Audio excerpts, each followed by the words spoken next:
The great crystal dome of the Galactic Council station hung in space like a massive jewel, its surface reflecting the light of 3 nearby stars. Inside the dome, 12 different species had gathered for what they believed would be a simple matter. They had done this hundreds of times before with dozens of young species who thought they could challenge the old ways. Elder Zixthara floated in her chamber, her ethereal form shifting between different shades of blue and silver. As the oldest member of the Galactic Council, she had seen many species rise and fall. The Veilnathi had been part of the Council for over 8,000 years, longer than any other species except the ancient Kethmori, who rarely spoke anymore. She reviewed the reports one more time, her mental tendrils reaching out to touch the data crystals floating around her. The information was troubling, but not unusual for a young species. Humans, they called themselves, a bipedal species from a small yellow star in the outer rim of the galaxy. They had only discovered faster-than-light travel 50 years ago, which made them practically babies in galactic terms. But these babies were causing problems. The reports showed human ships appearing in systems that belonged to other species, not attacking or conquering, but simply arriving and setting up colonies. When the local species told them to leave, the humans politely refused. When threatened with force, the humans would smile and suggest they talk about it instead. This was not how young species were supposed to behave. Ambassador Krillnex of the Zephyrian Trade Union had been the first to complain. His people controlled 17 star systems rich in rare metals, and humans had appeared in 3 of them. They had built mining stations and started extracting resources without asking permission or offering payment. "They are stealing our metals," Krillnex had said during the last council meeting, his 6 arms waving in distress. "When we demanded they leave, they offered to buy the metals at what they called fair market prices." Fair market prices. As if we are merchants in some primitive marketplace. High Commander Veltar of the Dominion Warfleet had similar complaints. Human ships had been seen in restricted military zones, scanning Dominion installations and mapping their defensive positions. When confronted, the humans claimed they were exploring and had no idea the areas were restricted. "They lie," Veltar had growled, his scaled hide rippling with anger. "No species explores military installations by accident. They are gathering intelligence for an invasion." But it was not just the military and trade concerns. The humans seemed to ignore every rule of galactic civilization. They did not request permission before entering new systems. They did not pay the standard fees for using established trade routes. They did not show proper respect to older species who had been traveling the stars for millennia. Most disturbing of all, they seemed completely unafraid. Every other young species that reached the stars showed the proper mix of wonder and fear when they encountered the Galactic Council. They understood that the galaxy was old and dangerous, filled with powers beyond their understanding. They accepted guidance from their elders and followed the established rules that kept peace between the stars. Humans did none of this. Zixthara's assistant, a young Veilnathi named Morden, entered the chamber with news. "Elder, the human response has arrived." "Show me," Zixthara commanded. The message appeared in the center of the chamber, translated into the standard council language. It was brief and formal. "The United Earth Government acknowledges receipt of your invitation to appear before the Galactic Council. Ambassador Dr. Sarah Chen will arrive at the scheduled time to discuss matters of mutual interest. We look forward to productive discussions." Zixthara studied the message for several minutes. Most species sent much longer replies when first contacted by the Council. They usually included detailed histories of their civilization, expressions of honor at being invited, and requests for guidance on proper protocols. This message contained none of that. It was polite, but it treated the Council like equals rather than the supreme authority in the galaxy. "Troubling," Morden observed, reading her thoughts through their shared mental link. "Indeed," Zixthara agreed, "but not unexpected. Young species often need time to understand their place in the greater order. We will educate them." She dismissed Morden and began preparing for the full council session. The great chamber would need to be configured for maximum effect. When the humans arrived, they needed to understand immediately that they were dealing with powers far beyond their comprehension. The main council chamber was a marvel of engineering and artistry. The ceiling stretched up nearly a kilometer, filled with floating platforms that could be arranged in any configuration. Each of the 12 council species had their own section, designed to accommodate their unique biology and showcase their greatest achievements. The Vailnathi platform floated highest, surrounded by streams of pure energy that formed complex patterns in the air. Below them, the crystalline Chaldere created geometric sculptures that sang with harmonic vibrations. The massive brook then occupied a platform reinforced with metals from their homeworld's core, while the ethereal Whisper Touched seemed to exist only as shadows and suggestions of movement. At the center of it all was the speaker's platform, where representatives of young species were brought to receive the wisdom of their elders. Zixthara had seen hundreds of species stand on that platform over the millennia. She had watched proud warriors break down in tears when they realized how small their empires were, compared to the Council's domain. She had seen brilliant scientists abandon decades of research when shown technologies they could not begin to understand. She had witnessed entire civilizations change course based on a single conversation in this chamber. The humans would be no different. As the appointed time approached, the council members took their positions. Each brought their species' greatest diplomatic minds and most impressive displays of power. The message would be clear: submit to the established order, or face consequences beyond imagination. High Commander Veltar positioned his war fleet just outside the station's shields, their weapons powered but not aimed. A show of force but not an act of aggression. The humans would see the ships and understand that the Council's words carried the weight of military might. Ambassador Krillnex arranged for displays showing the vast wealth controlled by the trade union. Holographic projections filled his section with images of mining worlds, trade fleets, and resource stockpiles that dwarfed the economic output of entire sectors. The humans would see this wealth and understand that cooperation brought prosperity, while opposition brought poverty. The other council members made similar preparations.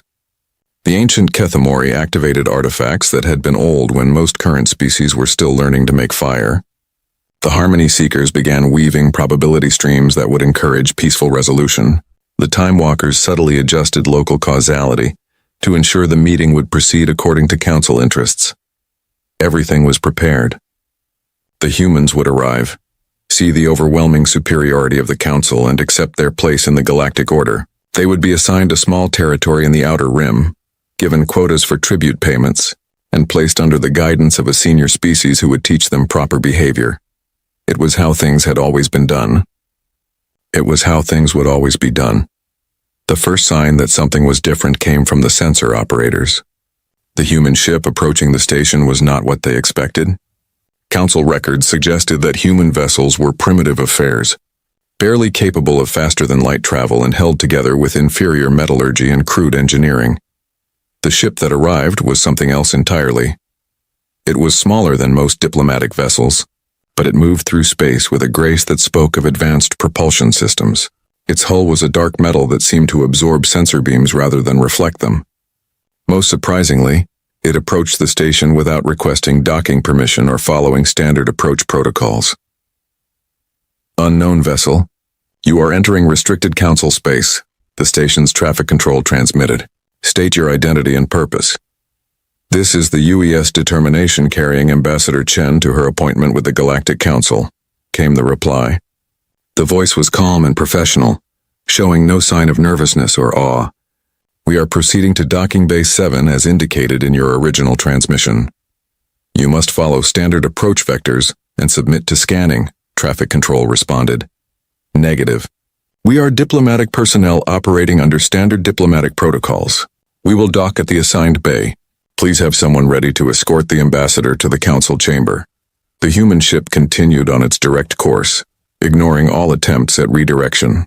When the station's defensive systems locked onto the vessel, preparing to disable it if necessary, something unexpected happened. The ship's hull shimmered, and every targeting system on the station lost lock simultaneously.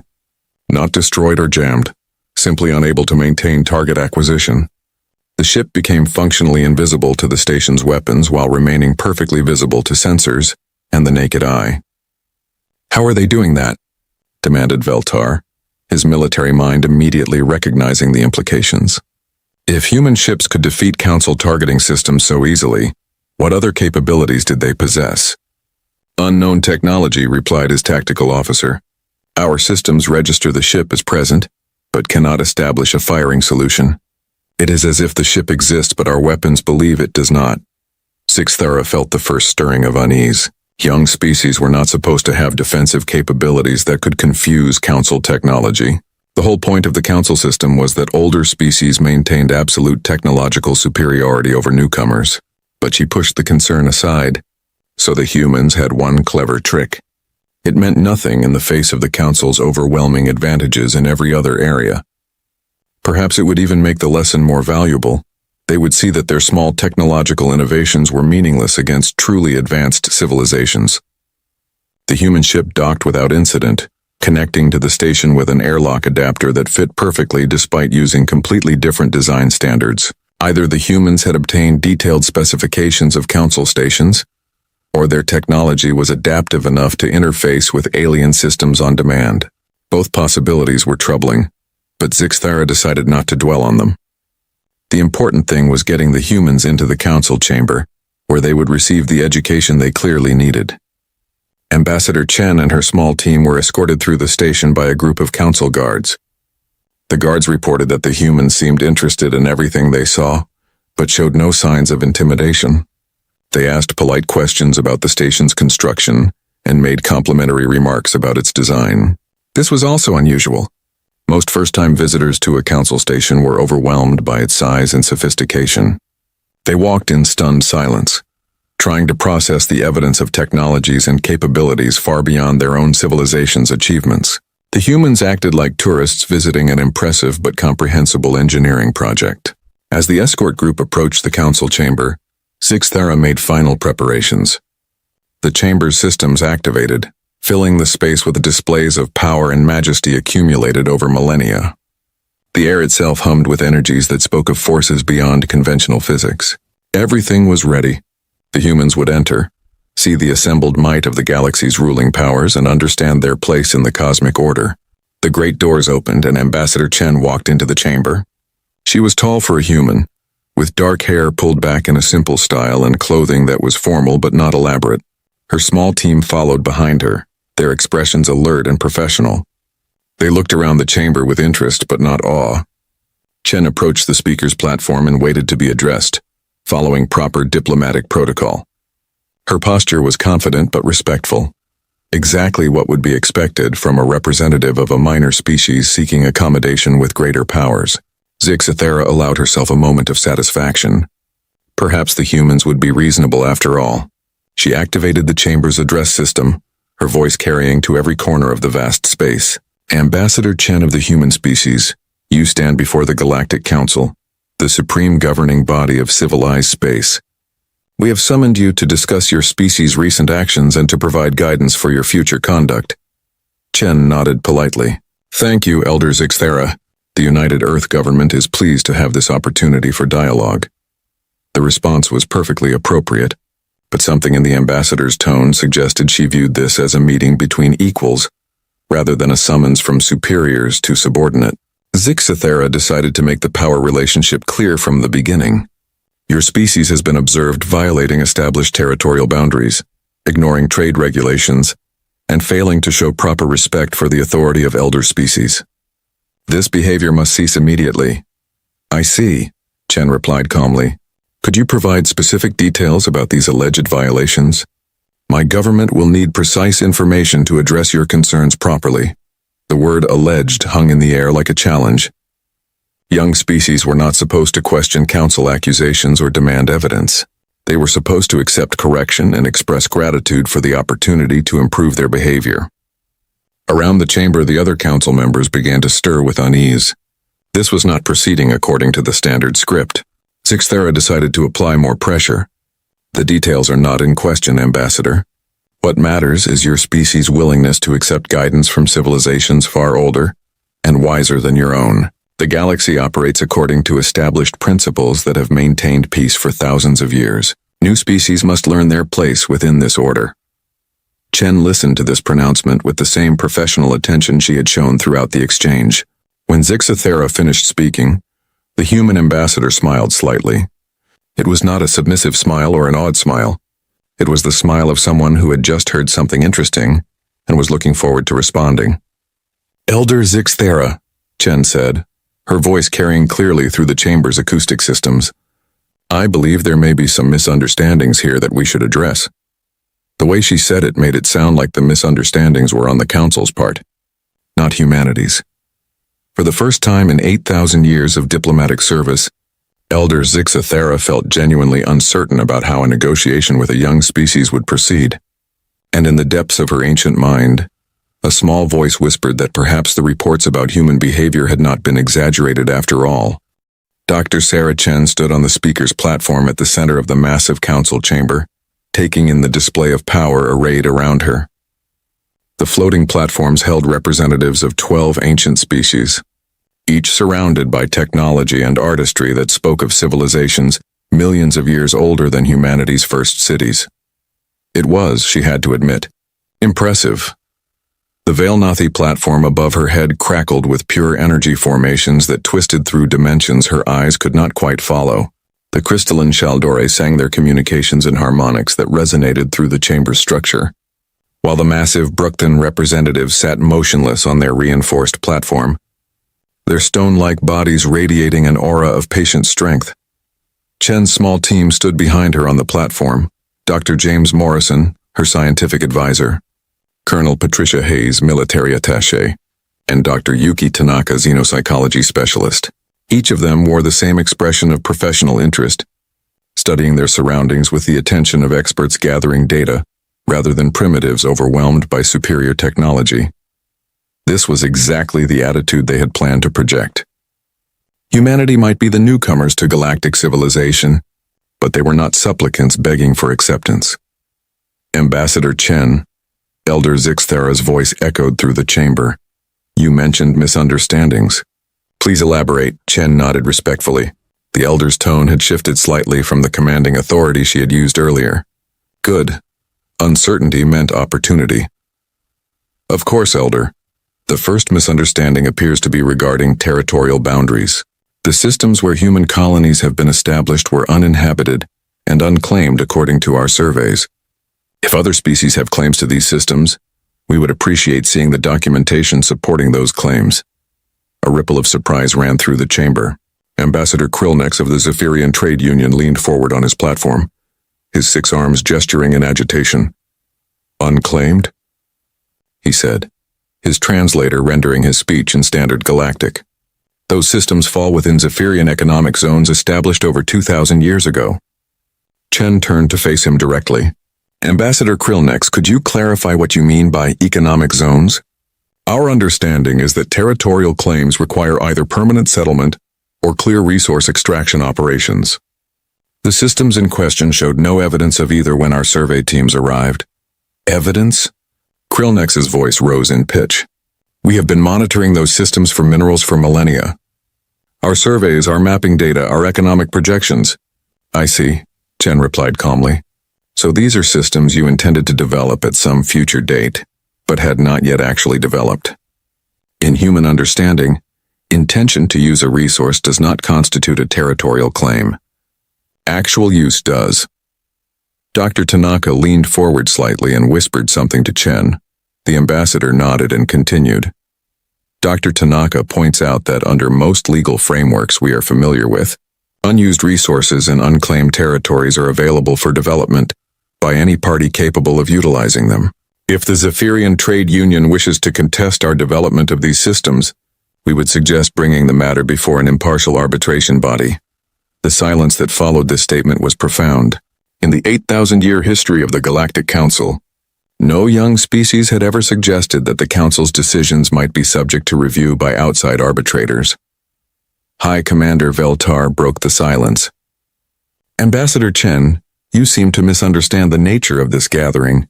The Galactic Council does not negotiate with newly emerged species. We provide guidance and instruction. Your role is to accept that guidance and implement it." Chen turned to face the Dominion commander, her expression remaining professionally neutral. "Commander Veltar, I believe that may be another area where misunderstandings have developed. The United Earth government sent me here to engage in diplomatic discussions between sovereign powers. If the Galactic Council's position is that they do not engage in diplomacy with other sovereign powers, then perhaps we should conclude this meeting and return to our respective territories. The suggestion that humanity might simply leave if the Council was not willing to negotiate as equals struck the assembled representatives like a physical blow. Every other species that had reached this chamber had desperately wanted Council acceptance and membership. The idea that humans might view Council approval as optional was incomprehensible.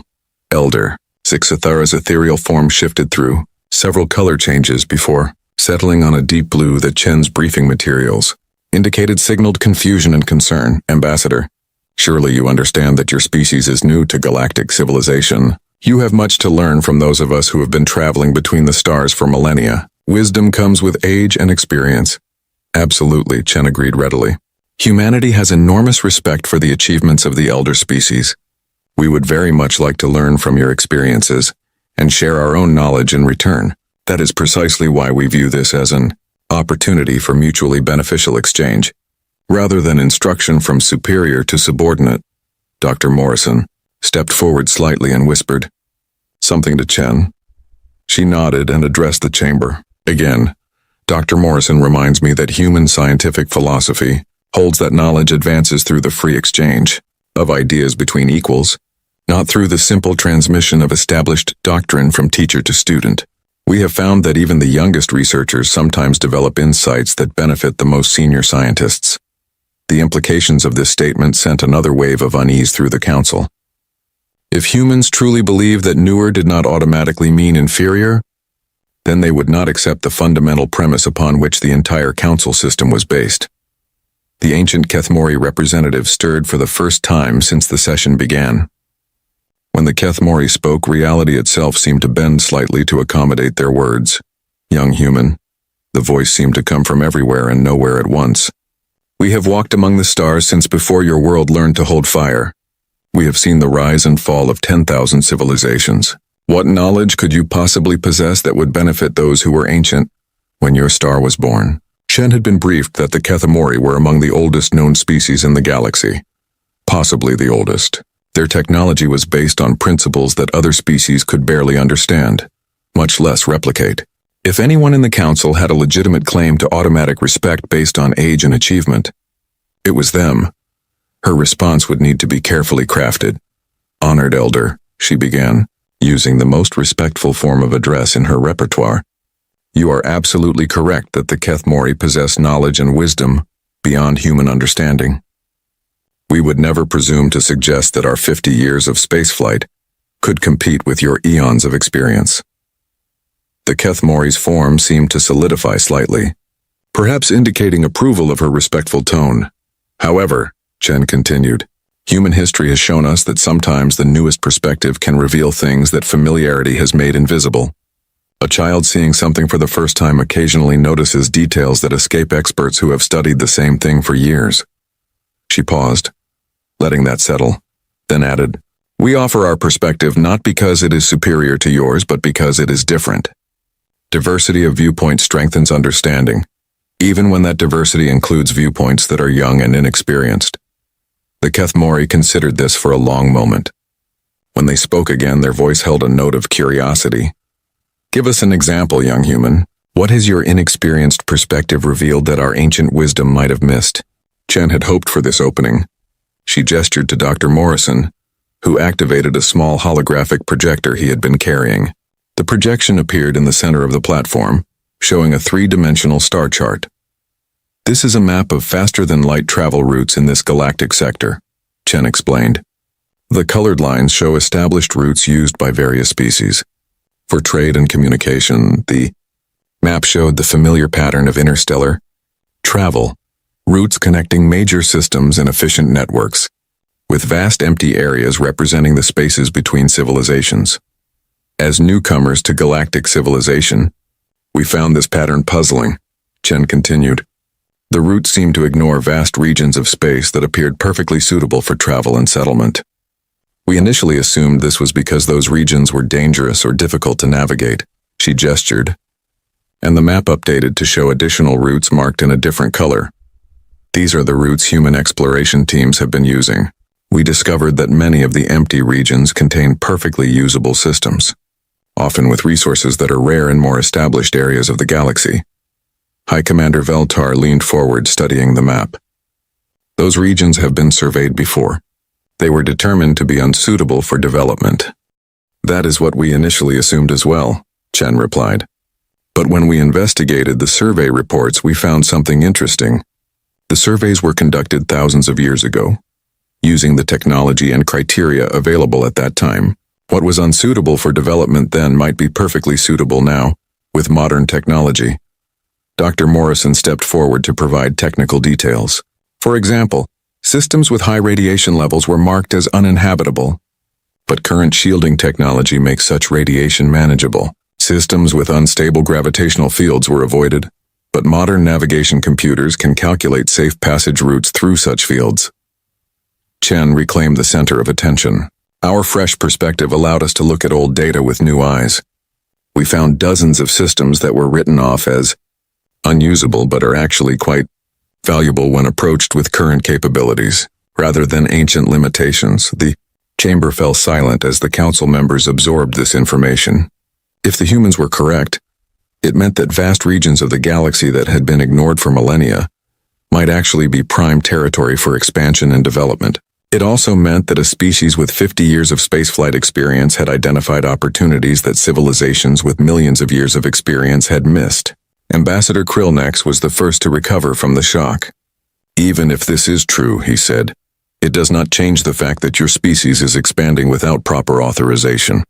The Galactic Council exists to prevent conflicts between species.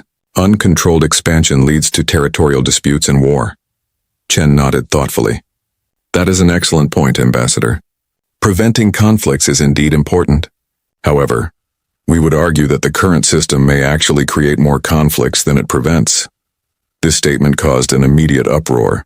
Several council members began speaking at once, their words creating a cacophony of translated voices, all expressing shock and outrage at the suggestion that the council system could be flawed. Elder Zixthera restored order by increasing the power of her mental projections, creating a wave of calm that settled over the chamber. Explain this accusation, Ambassador Chen. It is not an accusation, Elder, but an observation, Chen replied calmly. The current system requires species to request permission for expansion and development. This creates artificial scarcity by removing potentially useful systems from consideration while the request process is completed. She gestured toward the star chart again. Consider the systems we have developed. Under the current system, we would need to submit requests for each system, which would then be evaluated by the appropriate council authorities. This evaluation process could take years or decades, during which time the systems remain unused and undeveloped. Colonel Hayes stepped forward to provide military context. From a strategic perspective, unused resources represent potential points of conflict. If valuable systems are left undeveloped while lengthy bureaucratic processes play out, multiple species may develop competing claims to the same resources. Chen continued the argument. By contrast, a system that allows immediate development by any capable party eliminates this artificial scarcity. Resources are developed when they are discovered, removing the temptation for other parties to make competing claims. But this leads to chaos, protested the representative of the Harmony Seekers, their multiple voices speaking in carefully modulated unison. Without central coordination, species will expand into each other's territories. War becomes inevitable, does it? Chen asked. Human history suggests that conflicts over resources are most common when those resources are scarce or access to them is artificially restricted. When resources are abundant and easily accessible, the incentive for conflict decreases significantly. Dr. Tanaka provided supporting data.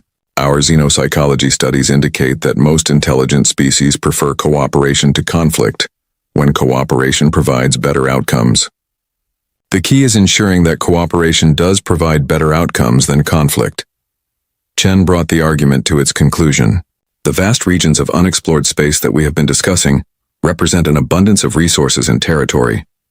If all species have access to this abundance, the incentive to fight over scarce, established territories decreases significantly. She paused to let this sink in, then added, additionally, Species that are actively developing new territories are less likely to covet territories already developed by others. They are too busy with their own expansion to interfere with their neighbors. The logic was sound, but it undermined the entire justification for the Council's regulatory system. If conflicts were indeed caused more by artificial scarcity than by natural competition, then the Council's role as the allocator of scarce resources became not just unnecessary, but counterproductive. Elder Zixthera found herself in the unprecedented position of having her entire worldview challenged by a species she had expected to educate about their proper place in galactic society. "Your arguments are interesting," she said finally, "but they remain untested theories. The Council system has maintained peace for millennia. Why should we abandon proven methods in favor of untested ideas from a species with no experience in galactic governance?" Chen smiled, and once again it was not the submissive smile of a junior species seeking approval. It was the confident smile of someone who had been hoping to be asked exactly this question. "Elder Zixthera," she said, "that brings us to the heart of why I am here today. The United Earth government is not asking the Council to abandon its current system or change its methods of governance." The Council members stirred with surprise. If the humans were not challenging the Council system, then what was the point of this entire discussion? Chen continued, "We are simply asking the Council to acknowledge that your system works well for species that choose to participate in it, but that non-participation should also be a valid option." The silence that followed this statement was absolute. In the entire history of the Galactic Council, no species had ever suggested that Council authority could be optional. Finally, High Commander Veltar found his voice. "Ambassador, are you suggesting that your species intends to ignore Council authority entirely?" "Not ignore, Commander," Chen replied. "Simply operate independently. We have no desire to interfere with the Council's governance of species that choose to accept that governance. We ask only that the Council extend the same courtesy to species that choose to govern themselves." The implications of this request struck the Council like a shockwave. If one species could choose to operate independently of Council authority, what would prevent others from making the same choice? The entire basis of galactic civilization could unravel if species began to believe that Council membership was optional rather than mandatory. Elder Zixthera realized with growing alarm that the humans had not come here to negotiate terms for joining the galactic community. They had come to announce their independence from it, and they were doing so with a calmness and confidence that suggested they had already considered all possible Council responses and found them manageable. For the first time in her 8,000 years of life, Elder Zixthera began to wonder whether the Galactic Council was about to face a challenge it could not handle through traditional means. The silence in the Council chamber stretched on for several minutes as the full meaning of Ambassador Chen's words settled over the assembled representatives. The idea that any species could simply choose not to participate in the galactic order was so fundamentally alien to their thinking that many Council members seemed unable to process it. Elder Zixthera was the first to recover. Her ethereal form shifted to a deep red color that human intelligence briefings had identified as indicating anger and determination. "Ambassador Chen," she said, her mental voice carrying new steel, "I believe you misunderstand the nature of galactic civilization. The Council does not govern by consent. We govern by necessity. The alternative to ordered civilization is chaos, war, and the destruction of everything intelligent species have built among the stars." Chen nodded respectfully. "I understand the Council's position, Elder. However, I would respectfully suggest that the choice is not between Council governance and chaos. There are other forms of organization possible, such as," demanded High Commander Veltar, his scaled hide rippling with agitation. "Such as independent but cooperative coexistence," Chen replied calmly. "Human political theory recognizes many different models of organization. Not all of them require centralized authority." Dr. Tanaka stepped forward to provide context. "Human history includes examples of successful cooperation between independent political entities through trade agreements, mutual defense pacts, and voluntary coordination on matters of common interest. Central authority is not the only way to prevent conflict between sovereign powers." Ambassador Krillnex rose from his seat, all 6 arms gesturing emphatically. "Theory, pure theory with no basis in galactic reality. Humans have never attempted to apply these ideas on an interstellar scale. You are absolutely correct, Chen agreed readily. We have no experience with interstellar governance. But we do have experience with the principles involved, and we believe those principles can scale up to larger applications. She gestured to Dr. Morrison, who activated his holographic projector again. This time the display showed a complex diagram of interconnected nodes and pathways. This is a simplified representation of human economic and political relationships, Chen explained. As you can see, there is no central authority controlling all interactions.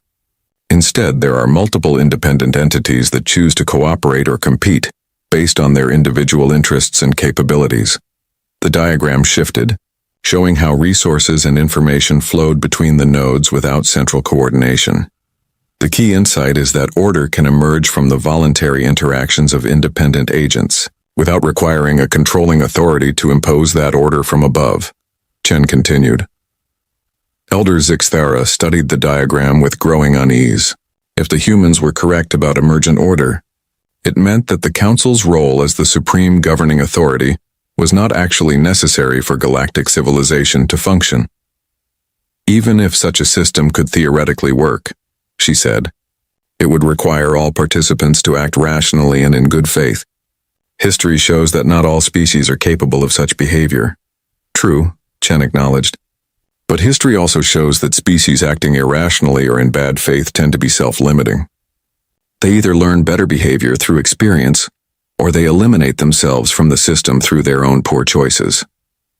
Colonel Hayes provided military perspective. Additionally, in a system where all participants are free to choose their own associations, irrational or bad faith actors find themselves increasingly isolated. Other species simply stop dealing with them until they modify their behavior. And if they choose conflict instead of cooperation, Feltar asked pointedly, then they face the combined opposition of all the species that prefer cooperation, Hayes replied. A single aggressive species would find itself outnumbered and outgunned by everyone else in the system. Chen resumed control of the conversation. But this brings up an important point. The current council system actually makes aggressive behavior more likely by creating artificial scarcities and power imbalances. When some species are given preferred access to resources while others are restricted, resentment builds up. Eventually, that resentment explodes into conflict. She gestured toward the star chart from earlier. By contrast, a system that allows all species equal access to abundant resources reduces the incentives for aggressive behavior. Why fight for someone else's territory when you can easily develop your own? The argument was compelling, but it threatened the fundamental assumptions that the council system was built on. If humans were right about resource abundance and emergent order, then the council's entire purpose became questionable. The representative of the Shaldore crystalline collective chimed a complex harmony that the translation systems rendered as, hypothesis requires testing. Humans propose untested system. Risk of failure catastrophic. The Shaldore raise an excellent point, Chen agreed. Any major change in galactic organization would indeed be risky. That is why we are not proposing that the Council abandon its current system. She paused to make sure she had everyone's attention. We are simply asking to be allowed to test our alternative approach in the regions of space where we are currently operating. If our system fails, the Council loses nothing. If it succeeds, the Council gains valuable information about alternative organizational methods. The logic was sound, but the political implications were terrifying.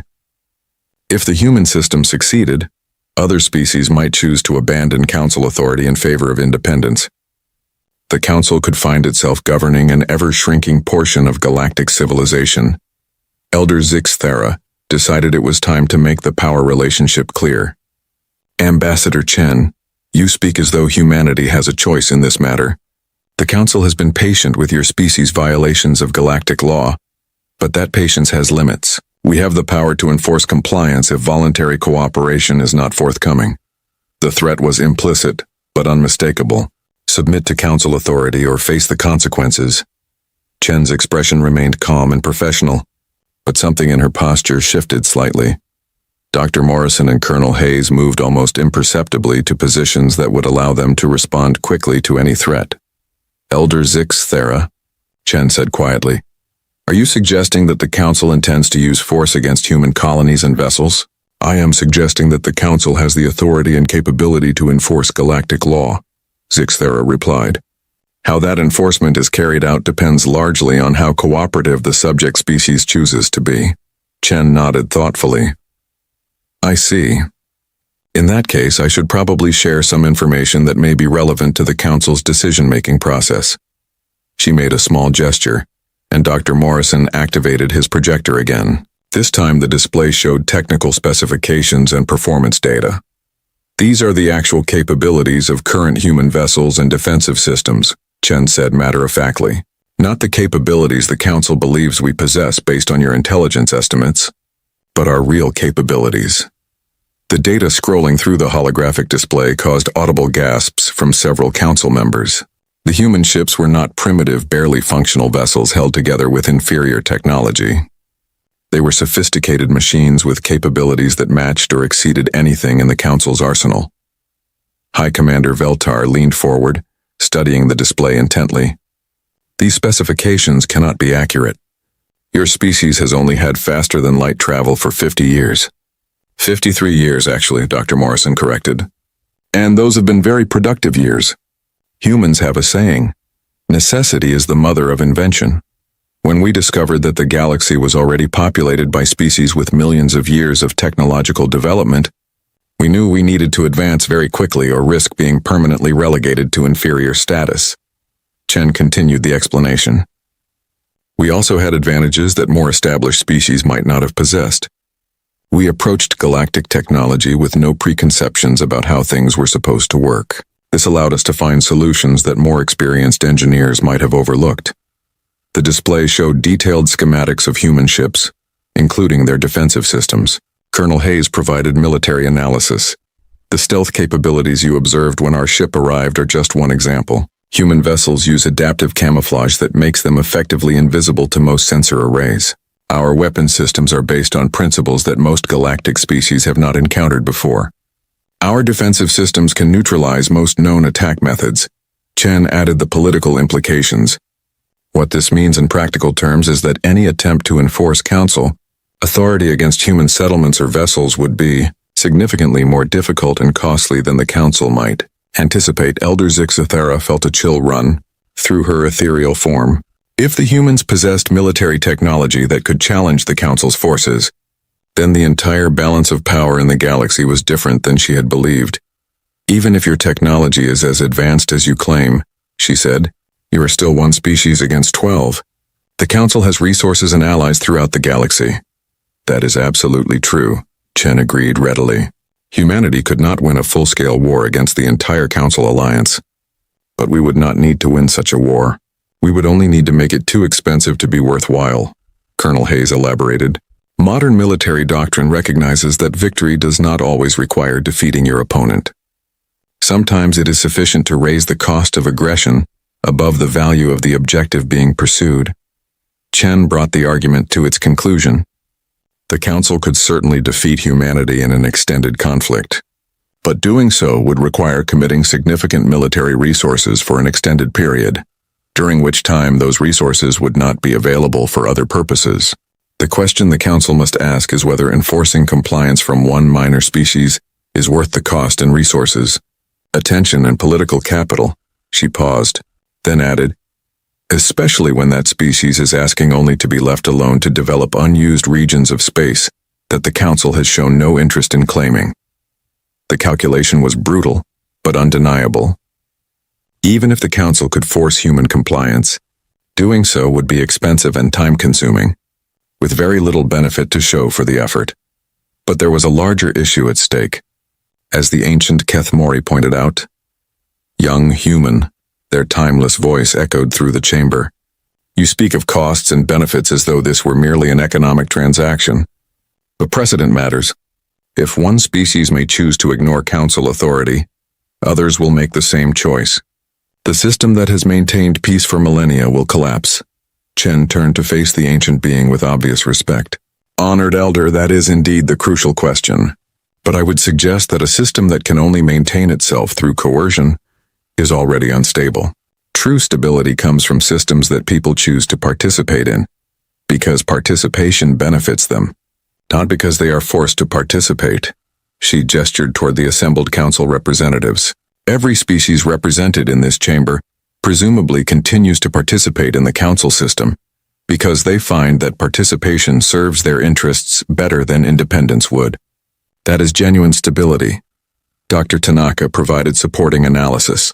Political systems based on consent are generally more stable and durable than systems based on coercion. Coercive systems require constant enforcement effort to maintain compliance, while consensual systems are largely self-maintaining. Chen resumed her argument. If the council system is truly beneficial to galactic civilization, then most species will continue to choose participation even when independence becomes an option. The system will continue to function and may even become stronger by focusing on willing participants rather than reluctant subjects.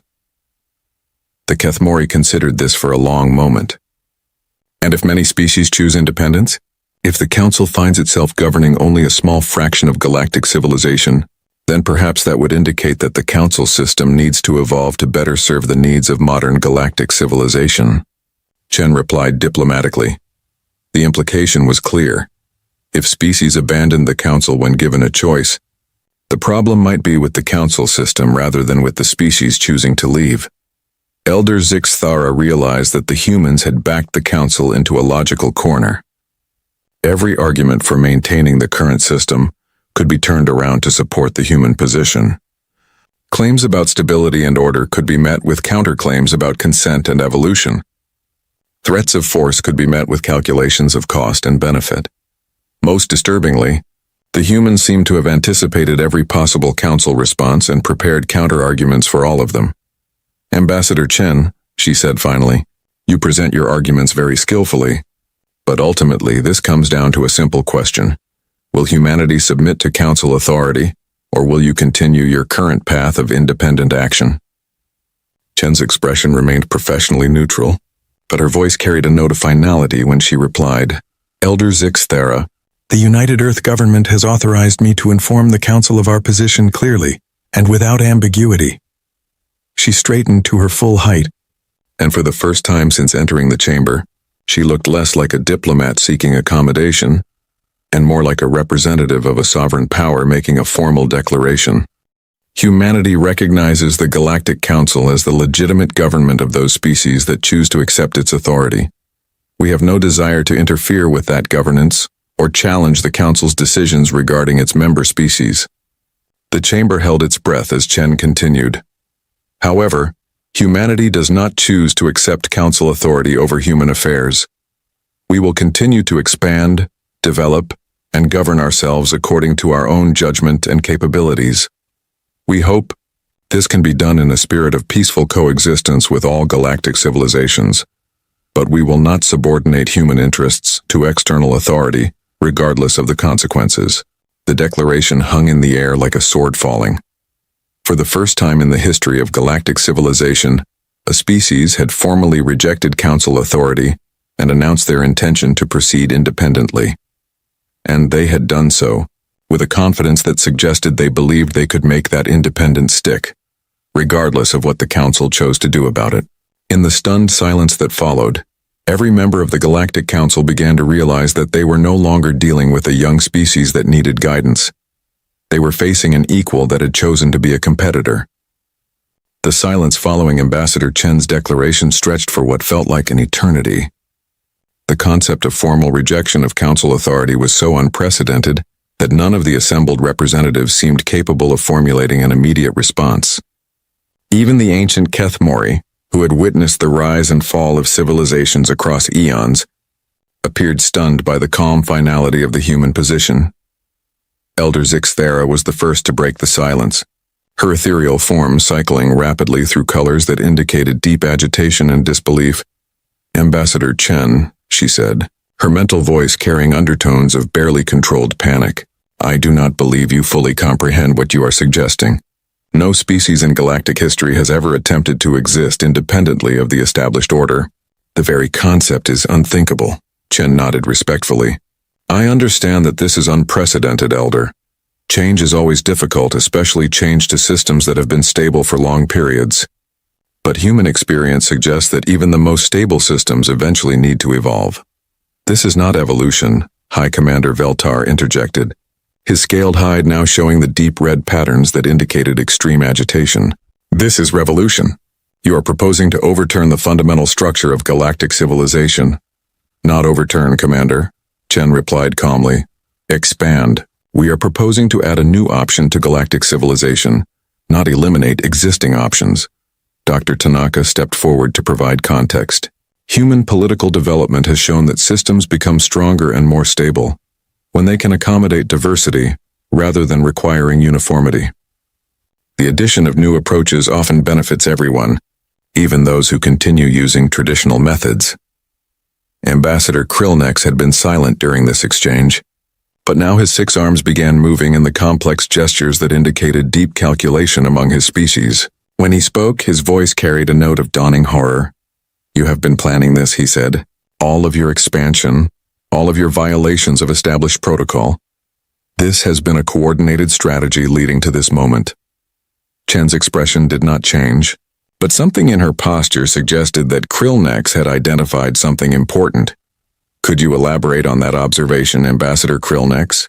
Your colonies were not random settlements in convenient systems, he continued, his voice rising with each word.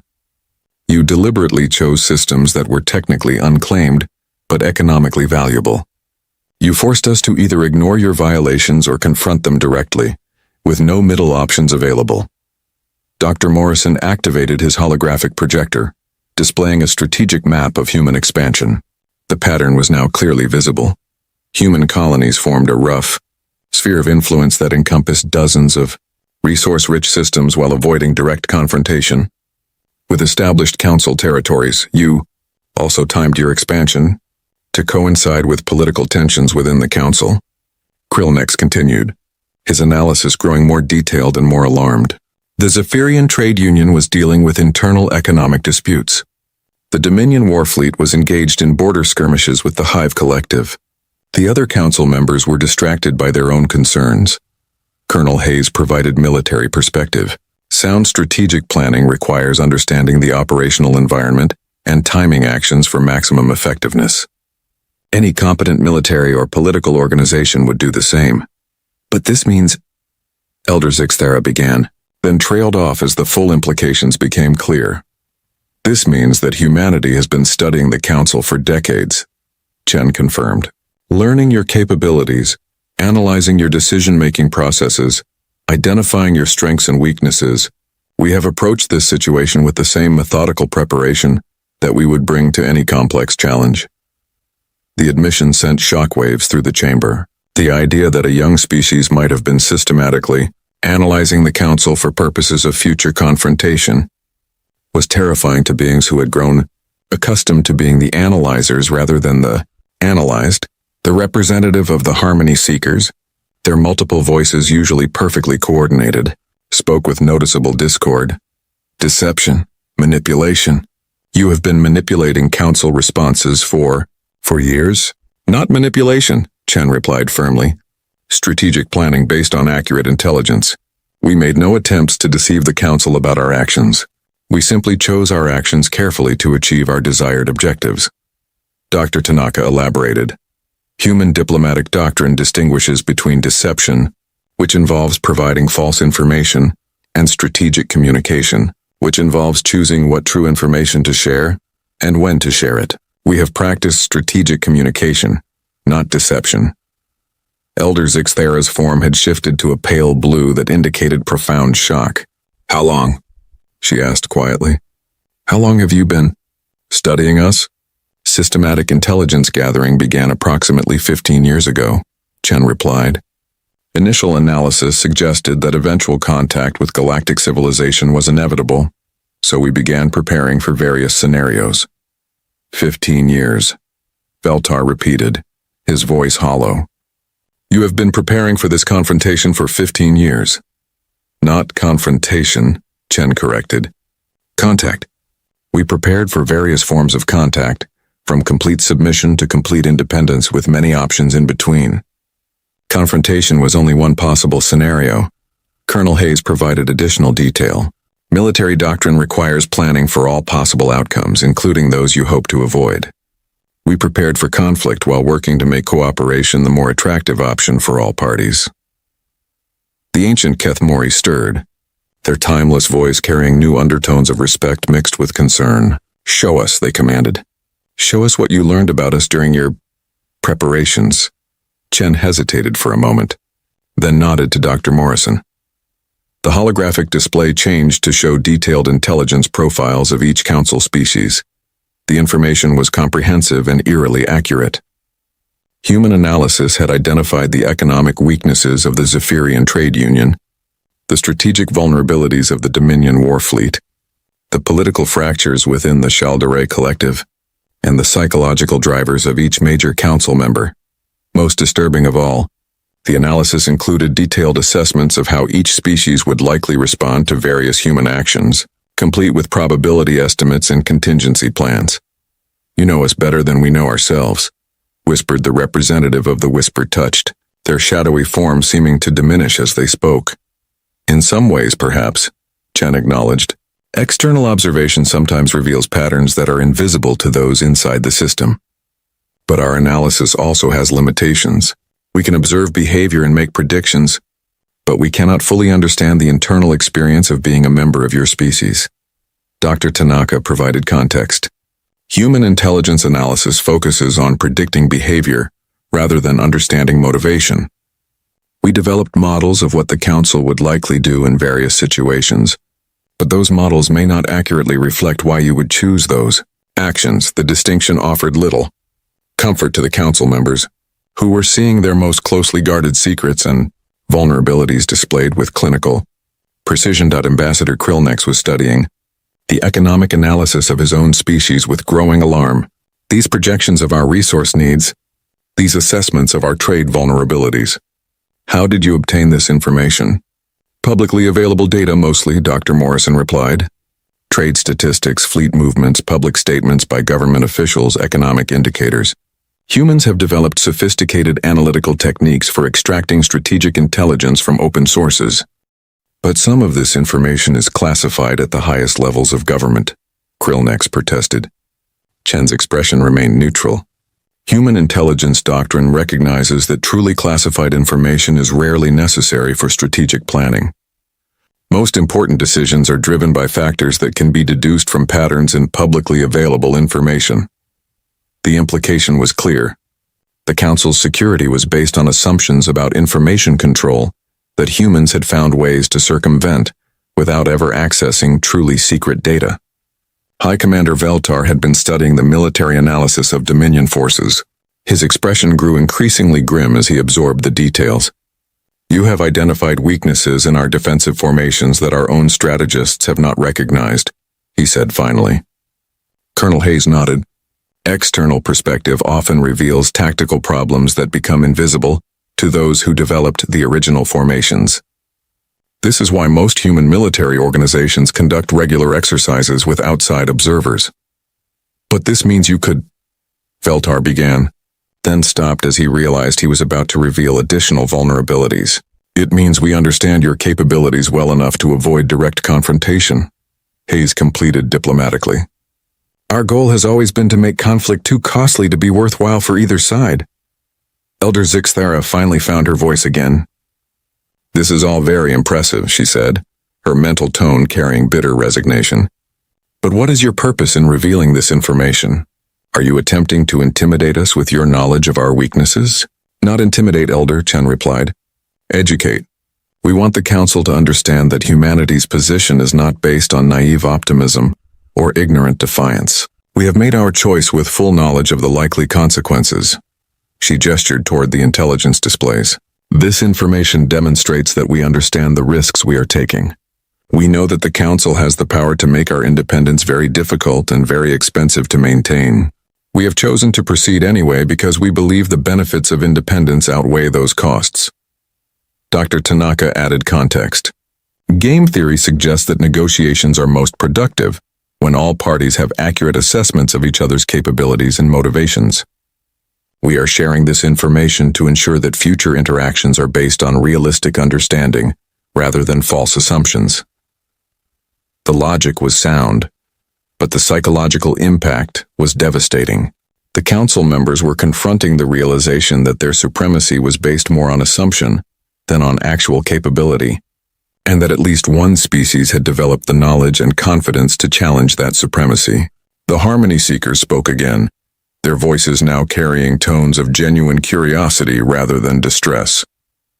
Hypothesis: if human intelligence capabilities allow such detailed analysis of council species, similar analysis must exist for other galactic powers not represented in council.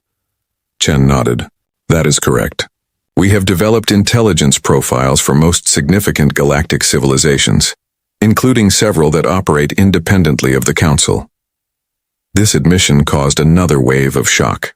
If humans had been systematically studying all major galactic powers, it suggested a level of strategic planning that went far beyond simple preparation for council contact. You have been preparing for much more than independence from the council, Elder Zixthera observed with growing dread. You have been preparing for, what? Chen was quiet for a moment, then made a decision that would change the course of galactic history. We have been preparing to become a major galactic power in our own right, she said simply. Not through conquest or domination, but through the same methods that made every species in this chamber successful. Superior technology, strategic thinking, and the will to act decisively when opportunities arise. The chamber erupted in chaos as the full scope of human ambitions became clear. This was not a young species seeking accommodation within the existing order. This was a potential rival power announcing its intention to compete on equal terms with civilizations that had ruled the galaxy for millennia. But Chen was not finished. However, she continued, her voice cutting through the noise, we recognize that our success will be significantly enhanced by productive relationships with existing powers. That is why we are here today, offering cooperation and mutual benefit rather than demanding submission or threatening conflict. She activated one final holographic display, showing a projection of potential future galactic development under various scenarios. This analysis suggests that a galaxy with multiple independent major powers, cooperating through voluntary agreements rather than hierarchical control, will be more prosperous, more stable, and more innovative than the current system.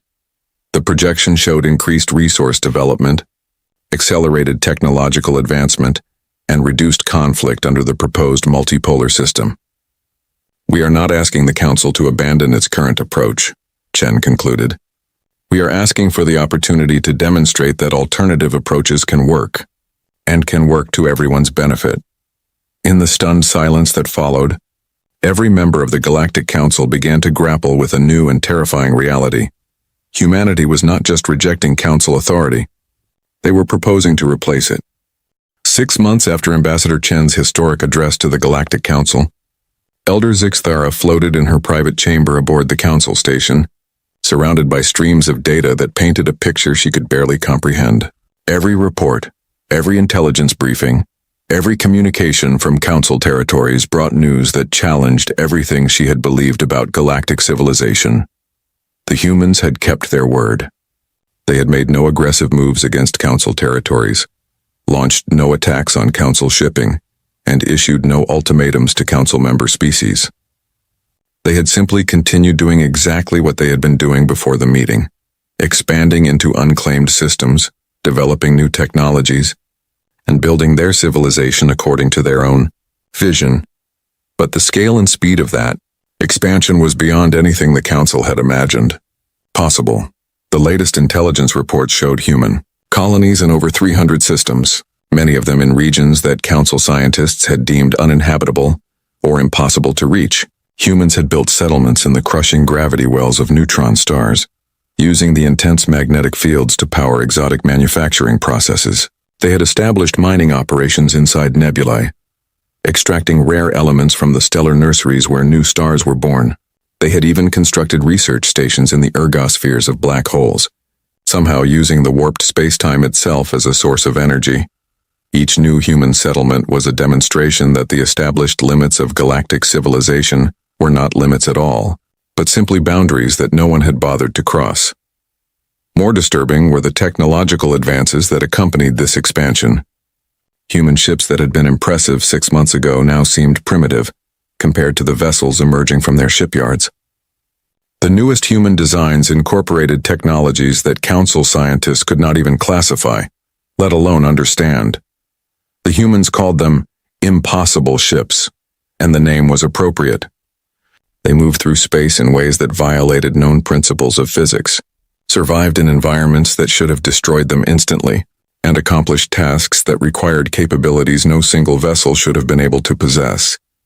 Worse yet, the humans were sharing these technologies, not with everyone and not freely, but through carefully negotiated agreements with species that chose to work with them independently of Council oversight. The result was a growing network of civilizations that possessed capabilities the Council could not match. Zixthera activated her communication array and connected to the other Council members. The emergency session that followed was unlike any in the history of galactic civilization. "The situation is beyond critical," High Commander Veltar reported, his scaled hide showing the deep stress patterns that indicated prolonged anxiety. "Human technological advancement has accelerated beyond all predictions. Our intelligence services estimate that their capabilities now exceed Council standards in at least 40% of critical categories." Ambassador Krill next provided economic analysis that was even more alarming. The Zephyrian Trade Union has lost exclusive access to 17 major resource streams due to human competition. They are not undercutting our prices or using unfair trade practices. They are simply accessing resources we cannot reach and producing goods we cannot manufacture.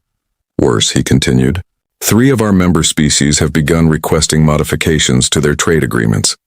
They want permission to engage in direct commerce with human settlements. The implications were staggering. If Council member species began trading independently with human settlements, the economic foundation of Council authority would begin to crumble. The representative of the Chaldore Collective chimed a harmony that conveyed deep distress. Pattern analysis indicates exponential progression. Human capabilities expanding faster than Council adaptation possible. Extrapolation suggests complete technological obsolescence within 50 standard years. Elder Zixthera absorbed this information with growing dread. 50 years was nothing in the lifespan of galactic civilizations, but it was enough time for the entire balance of power to shift permanently in humanity's favor. "What options do we have?" she asked the assembled council. The silence that followed was telling. For the first time in millennia, the Galactic Council found itself without a clear path forward. Finally, the ancient Kethmori spoke, their voice carrying the weight of eons of experience. "We have watched many species rise to prominence across the ages," they said. "Most follow predictable patterns, rapid expansion followed by consolidation, then gradual decline as younger civilizations surpass them. Their pause seemed to stretch across cosmic timescales before they continued. Humans follow no such pattern. Their expansion continues to accelerate. Their innovation shows no signs of slowing.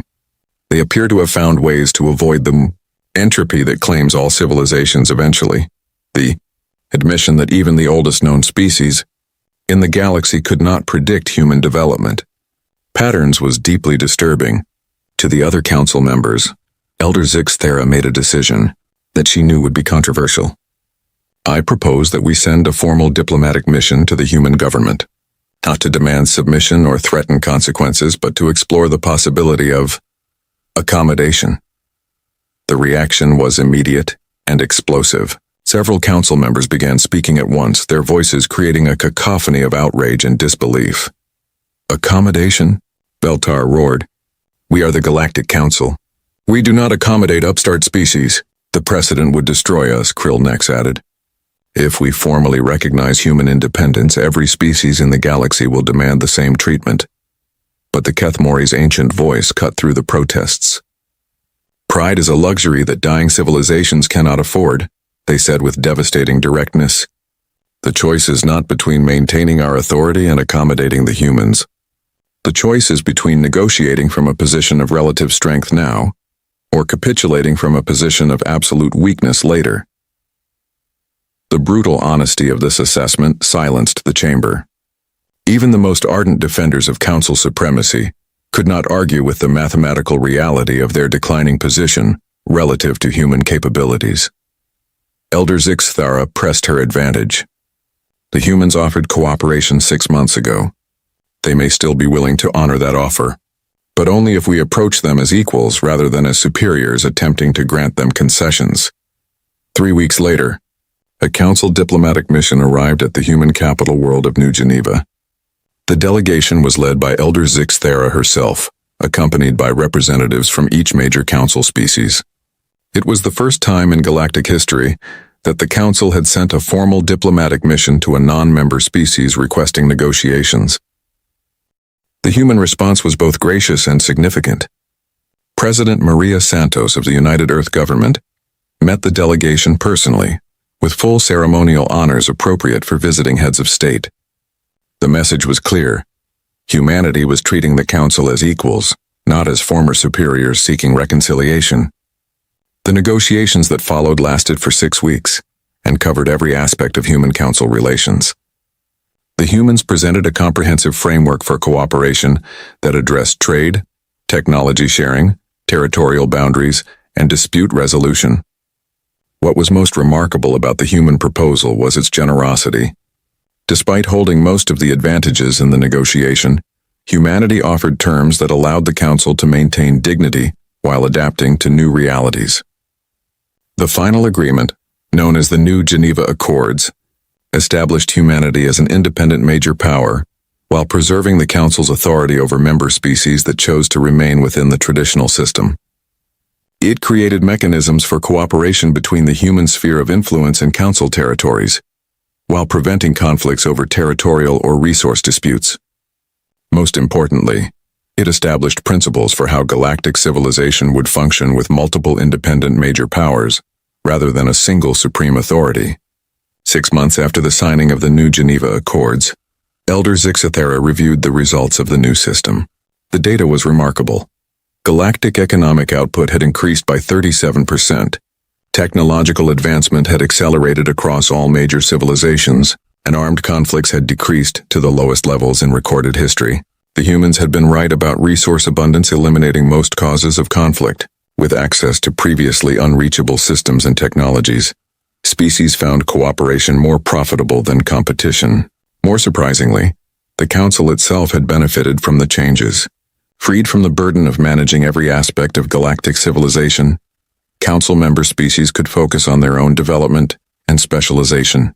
The result was increased prosperity and innovation within Council territories. But perhaps the most significant change was psychological. The galaxy had discovered that civilization did not require a supreme authority to function. Order could emerge from voluntary cooperation between equals, just as the humans had predicted. As Zixthera reviewed the latest reports, she reflected on how completely her understanding of galactic politics had changed. The Council had spent millennia believing that their authority was necessary for galactic stability, when in fact that authority had been limiting galactic potential. A communication alert drew her attention to an incoming message from the Human Diplomatic Corps. President Santos was inviting the Council to participate in humanity's latest project, an expedition beyond the galactic rim to establish contact with civilizations in neighboring galaxies. The scale of human ambition continued to expand beyond anything the Council had imagined possible. They were not content with dominating a single galaxy. They were preparing to spread their civilization across the entire local galaxy cluster. And they were inviting their former adversaries to join them as partners in that expansion. Zixthera activated her response system and began composing an acceptance of the human invitation. The age of the Galactic Council's absolute authority had ended, but the age of galactic civilization's unlimited expansion was just beginning. As she worked, she considered the irony of the situation. The Council had summoned the humans to teach them their place in galactic civilization. Instead, the humans had taught the galaxy that there were no limits to what civilization could achieve when it was based on cooperation rather than domination. The former subjects had become the teachers, and the galaxy was a better place for it. In the depths of space, human ships continued their expansion into regions that older species had never dared to explore. Behind them, they left a trail of settlements, research stations, and trade routes that connected civilizations across distances that had once seemed impossible to bridge. The galaxy had a new apex species, and they negotiated on no one's terms but their own. But unlike previous apex species, They used their position to lift others up rather than hold them down. It was, Elder Zixthera realized, a far better model of galactic leadership than anything the Council had ever achieved. And it was only the beginning of what humanity might accomplish when given the freedom to reach their full potential. The age of human expansion had begun, and the galaxy would never be the same. The stars had never looked so cold. Admiral Sarah Chen stood on the bridge of the dreadnought Indomitable, watching the emergency fleet reports scroll across her command screen. Each red dot that disappeared represented another human colony lost to the Zephyrian war machine. In 3 years, humanity had gone from controlling 47 worlds to defending just one: Earth. Admiral, the Council is requesting an immediate briefing. Her aide, Lieutenant Morrison, said quietly. Chen nodded, without taking her eyes off the tactical display. The Zephyrians had superior technology, superior numbers, and superior strategy. What humanity had was stubbornness and the desperate will to survive. It had not been enough. The holographic projector hummed to life, showing the worried faces of the Federation Council. President Martinez looked like he had aged 10 years in the past month. Defense Minister Wang's usual calm had cracked, revealing the fear they all shared. Admiral Chen, President Martinez began, his voice heavy with exhaustion. What is our current status? Not good, Mr. President. Chen activated the star map, showing enemy positions in red. The crimson tide had swept across human space like a disease. Our intelligence suggests the Zephyrians are massing their entire remaining fleet for a final assault on the Sol system. Conservative estimates put their force at over 300 ships. Silence filled the bridge. Everyone knew what that meant. Earth's defensive fleet consisted of 38 vessels, including the Indomitable. The math was simple and brutal. How long do we have? Defense Minister Wang asked. 72 hours before they reach the outer system. Maybe 96 if we get lucky with their jump calculations. President Martinez leaned forward. And our evacuation efforts? The civilian transports are loading as fast as possible, but we need time. At least a week to get everyone off Earth and the inner colonies. The cargo ships can carry maybe 2 million people per trip, but they move slowly and need escort protection. Council Member Harrison, representing the Outer Rim territories, spoke up. What about negotiation? Perhaps we can buy time with talks. Chen almost laughed, but the sound that came out was bitter. The Zephyrians don't negotiate. They've made that clear on every world they've taken. Complete surrender or total destruction. Those are the only options they offer. The council members exchanged glances. They all knew what Admiral Chen was really saying. The evacuation transports were slow, defenseless, and needed time to reach the jump points. Time they did not have. There is one possibility, Chen said slowly. A delaying action. If we could hold the Zephyrian fleet at the system's edge even for a few days, it might give the transports enough time to escape. With what force? Minister Wang demanded. Our entire fleet against 300 enemy ships? It would be suicide. Not our entire fleet, Chen replied. Just one ship, the Indomitable. The bridge went completely silent. Chen could hear the soft hum of life support systems and the distant vibration of the ship's massive engines. Her crew had stopped their work to listen. Admiral, President Martinez said carefully, are you suggesting what I think you're suggesting? The Indomitable is the most powerful ship in our fleet. Heavy armor, redundant systems, and the best crew in human space. If any ship could hold off the enemy long enough to matter, it would be this one. Against 300 ships? Council Member Harrison's voice cracked.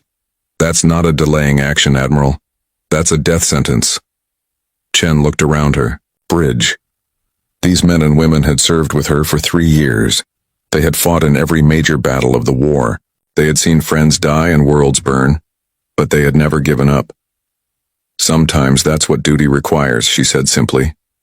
The argument that followed was predictable. The council spoke of other options, of miracle weapons that did not exist, of alien allies who had already fallen to the Zephyrians. They spoke of everything except the truth that hung in the air like smoke from a funeral pyre. Finally, President Martinez called for a vote. The decision was unanimous. Operation Last Stand was approved. Chen closed the communication channel and turned to face her bridge crew. 8,000 souls served aboard the Indomitable. 8,000 people who had families, dreams, and futures. 8,000 people she was about to ask to die.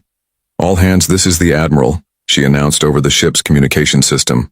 "We have received new orders from Federation Command. The Indomitable has been selected for a special mission.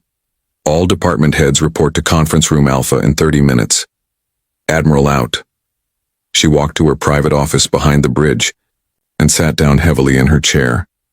On her desk was a picture of her daughter Emma, taken just before the war started. Emma would be 15 now, probably evacuating with the other children on one of the transport ships.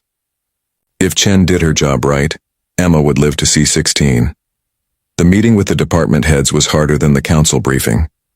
These were people Chen had worked with for years. Chief Engineer Martinez, who could make the ship's engines sing. Weapons Officer Kim, who could put a torpedo through a window at 10,000 kilometers. Medical Chief Dr. Reeves, who had saved more lives than anyone had a right to expect. Chen laid out the mission parameters without sugarcoating anything. The Indomitable would jump to the Kepler 442 system, where the Zephyrian fleet was staging. Their job was simple: cause as much damage as possible and keep the enemy busy for as long as possible. "How long are we talking about, Admiral?" Chief Martinez asked. "Best case scenario? 3 days. More likely 2. Possibly less." The room fell quiet. Everyone understood that Chen was talking about the rest of their lives. "What about escape pods?" Dr. Reeves asked. "Evacuation procedures?" "The Zephyrians don't take prisoners," Chen replied. "They never have. We go in knowing we're not coming back." Weapons Officer Kim leaned back in his chair. "Well, if we're going to die anyway, we might as well take some of them with us." The dark humor broke some of the tension. "Chief Y?" Martinez nodded slowly. "The crew deserves to know what they're volunteering for. This can't be an order, Admiral. It has to be a choice." Chen had been thinking the same thing. "Agreed. Anyone who wants to transfer off the ship has 12 hours to do so. No questions asked, no black marks on their record. They can join the defensive fleet protecting the evacuation transports." Over the next 12 hours, Chen watched the transfer requests come in. She expected hundreds. Instead, she got 47. 47 people out of 8,000 chose to leave. The rest stayed, knowing exactly what that choice meant. The farewells were the hardest part. Chen made time to speak personally with each crew member who was transferring. Most were young officers with families. She shook their hands and told them they had served with honor. She meant every word. The crew that remained worked with a quiet efficiency that impressed even Chen. They loaded every weapon the ship could carry. They reinforced critical systems. They recorded messages for families and loved ones, digital letters that would be transmitted just before the final battle began. Chief Engineer Martinez performed miracles in the engine room, pushing the ship's power output beyond safe limits. "If we're only going to use it once," he told Chen, "might as well get everything we can out of it." Dr. Reeves stockpiled medical supplies and set up emergency surgery stations throughout the ship. She knew she would be treating wounded crew members right up until the end. The weapons crews practiced loading drills until they could reload the main guns in their sleep. Every torpedo tube was loaded, every missile rack was full, every energy capacitor was charged to maximum. 24 hours before departure, Chen held a final ceremony in the ship's main hangar. The entire crew assembled to hear her speak. She had prepared a long speech about duty and sacrifice, but when the moment came, she kept it simple. "We're not going out there to die," she told them. "We're going out there to buy time. Time for 2 million civilians to escape. Time for humanity to survive. Every minute we keep those Zephyrian ships busy is another minute for our people to reach safety. That's worth fighting for. That's worth dying for." The crew responded with a cheer that echoed through the hangar. It was not the desperate cry of doomed soldiers, but the fierce shout of warriors who had found something worth protecting.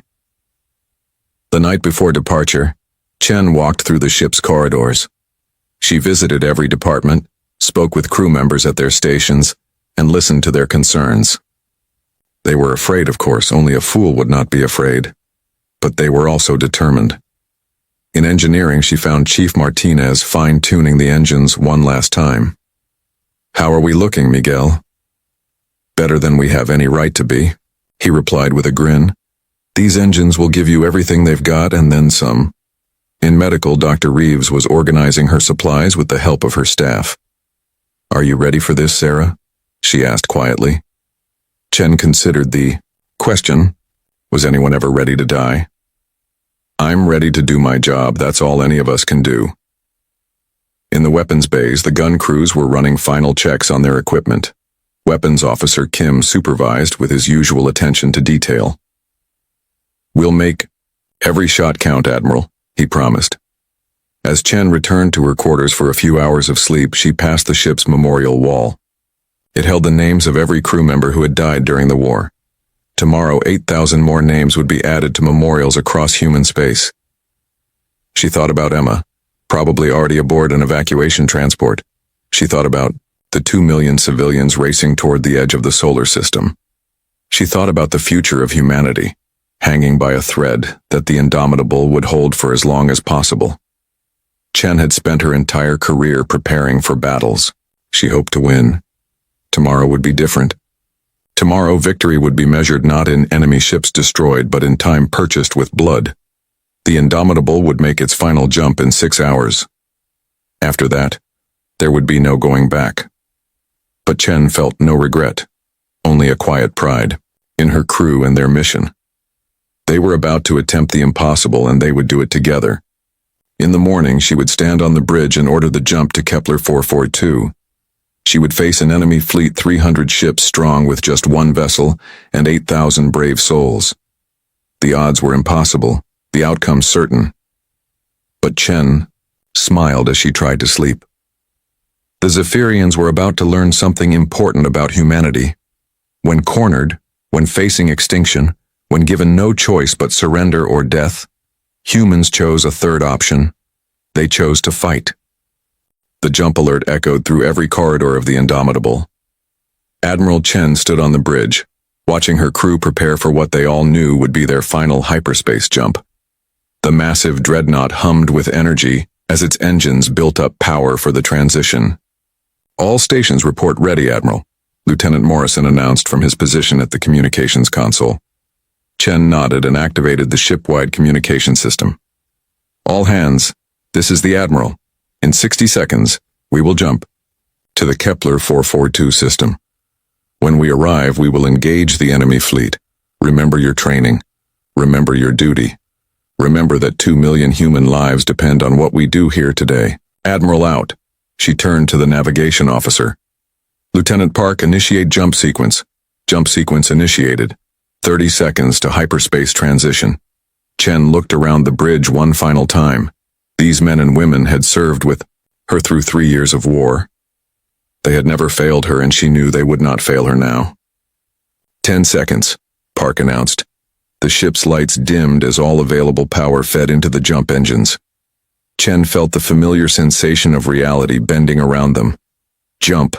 Space twisted, folded, and snapped back into place. The Indomitable emerged from hyperspace at the edge of the Kepler 442 system, and immediately every alarm on the bridge began to scream. "Contact!" Sensor Officer Williams shouted. "Multiple contacts, Admiral, I'm reading over 300 ships." The main display showed the enemy fleet spread across space like a metal constellation. Zephyrian vessels filled the sensor screen, sleek destroyers, massive cruisers, and at the center, dreadnoughts that dwarfed even the Indomitable. The alien ships moved in perfect formation, their hull plating gleaming with an oily rainbow sheen that marked their advanced metallurgy. "Dear God," whispered Lieutenant Morrison. Chen stared at the display. Intelligence had been right about the numbers, but seeing 300 enemy ships with her own eyes was different from reading reports. Each Zephyrian vessel was technologically superior to human ships. Their energy weapons could punch through standard armor like paper. Their shields could absorb punishment that would cripple a human cruiser. "Admiral, we're being scanned," Williams reported. "Multiple targeting sweeps from the enemy fleet. Are they moving to intercept?" No, ma'am, they seem to be holding position. Wait. I'm detecting a communication signal. They're trying to establish contact. Chen had expected this. The Zephyrians always offered surrender terms before battle. It was part of their rigid military protocol. Put it through. The main screen shifted to show the bridge of a Zephyrian command ship. The alien standing in the center was tall and angular, with gray skin that seemed to absorb light. His large black eyes showed no emotion as he studied the human bridge crew. I am War Master Kethvar of the Hegemony Third Fleet, the alien said, in perfect English. His voice was cold and mechanical, filtered through a translation device. You will identify yourselves. Admiral Sarah Chen, commanding the Terran Federation ship Indomitable. Chen replied, keeping her voice steady. Admiral Chen, you have entered a restricted system with a single vessel. Your fleet strength is insufficient for meaningful resistance. I am authorized to offer surrender terms. Chen almost smiled. Even now, facing impossible odds, the Zephyrians followed their protocols. I'm listening, War Master. Immediate surrender of your vessel and crew. You will be processed according to Hegemony standard procedures. Your ship will be added to our fleet. Compliance will result in minimal casualties. Everyone on the bridge knew what Zephyrian standard procedures meant. The aliens had never taken prisoners during the entire war. Surrender meant execution, usually preceded by interrogation about human military capabilities. I appreciate the offer, War Master, Chen said calmly, but I'm afraid I'll have to decline. Kethvar's large eyes seemed to focus more intently on Chen. Admiral, you command one vessel against 317 ships of the line. Resistance is not logical. You're absolutely right, Chen agreed. It's not logical at all. But humans aren't known for being logical when our families are threatened. Explain this statement. Chen thought about Emma, about the evacuation transports, racing toward the edge of human space, about 2 million civilians who needed every minute she could buy them. War Master, has anyone ever told you about human nature? Your species has been studied extensively. You are emotional, unpredictable, and prone to inefficient decision-making. That's true, Chen said with a smile. We're also incredibly stubborn. When someone threatens our children, our homes, our future, we tend to do irrational things, like bringing one ship to fight your entire fleet. Kethvar tilted his head slightly, a gesture that might have indicated confusion. You acknowledge that victory is impossible. Oh, absolutely, we're going to lose this fight, War Master. But the question isn't whether we'll lose. The question is how much it's going to cost you. For the first time, the alien showed something that might have been surprise. You intend to fight despite certain defeat? Humanity doesn't kneel, Chen said, and her voice carried across the bridge with iron certainty. We stand, we fight, and we make you remember us. The communication channel fell silent for several seconds. Chen could see Kethvar's bridge crew, other gray-skinned aliens working at stations that pulsed with alien technology. They all seemed to be looking at their commander, waiting for orders. Admiral Chen, Kethvar said finally, your species continues to surprise us. I will give you one final opportunity to surrender. Declined, War Master. Then you have chosen death. No, Chen replied. We've chosen to fight. The transmission ended, and the bridge snapped back to tactical readiness. Chen turned to her crew, who had listened to the exchange with quiet pride. Weapons Officer Kim, what's our status? All weapon systems online and ready, Admiral. Torpedo, tubes loaded, energy capacitors at maximum charge. Chief Martinez, how are our engines? The chief engineer's voice came through the communication system from his station deep in the ship. Engines are running at 110% of rated capacity. We'll have full power for maneuvering and combat. Excellent.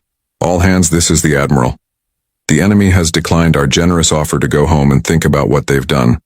We will now proceed to convince them that attacking humanity was a poor life choice. Battle stations.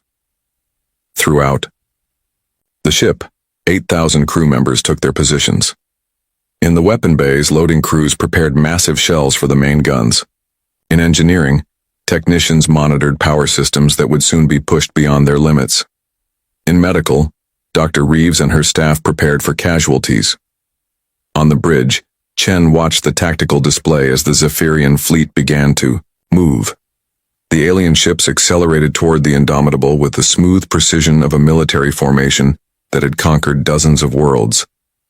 Time to weapons range? Chen asked.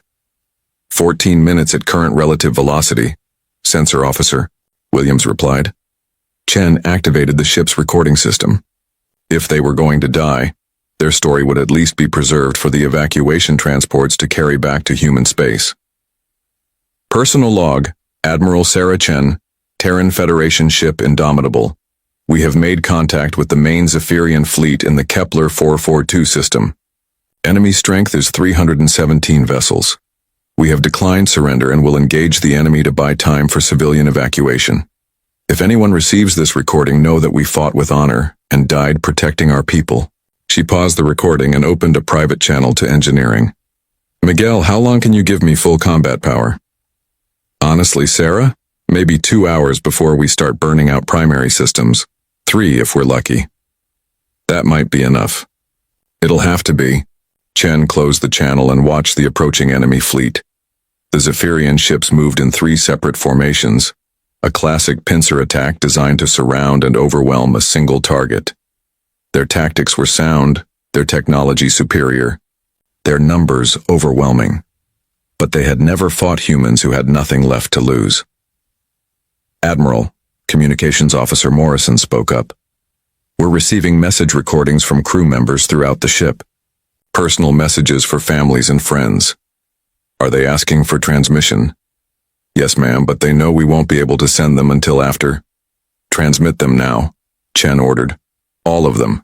If we're going to die here, our families deserve to hear from us one last time. The communication array began broadcasting thousands of personal messages toward human space. Fathers telling their children to be brave. Mothers sending their love across the void. Friends saying goodbye. Husbands and wives sharing final words of affection. Chen thought about recording her own message to Emma, but decided against it. Her daughter would understand her mother's choice. The job was message enough. 10 minutes to weapons range, Williams announced. The enemy fleet had spread into attack formation. Chen could see their strategy clearly now. The Zephyrians would surround the Indomitable and focus fire from multiple angles until the human ship's defenses collapsed. It was efficient, logical, and would minimize their own casualties. Helm, adjust course. Take us directly toward their center formation. Ma'am? The helmsman looked confused. You heard correctly. We're going to charge straight at them. Admiral, Lieutenant Morrison said carefully. That puts us in the crossfire of all 3 enemy formations. Exactly.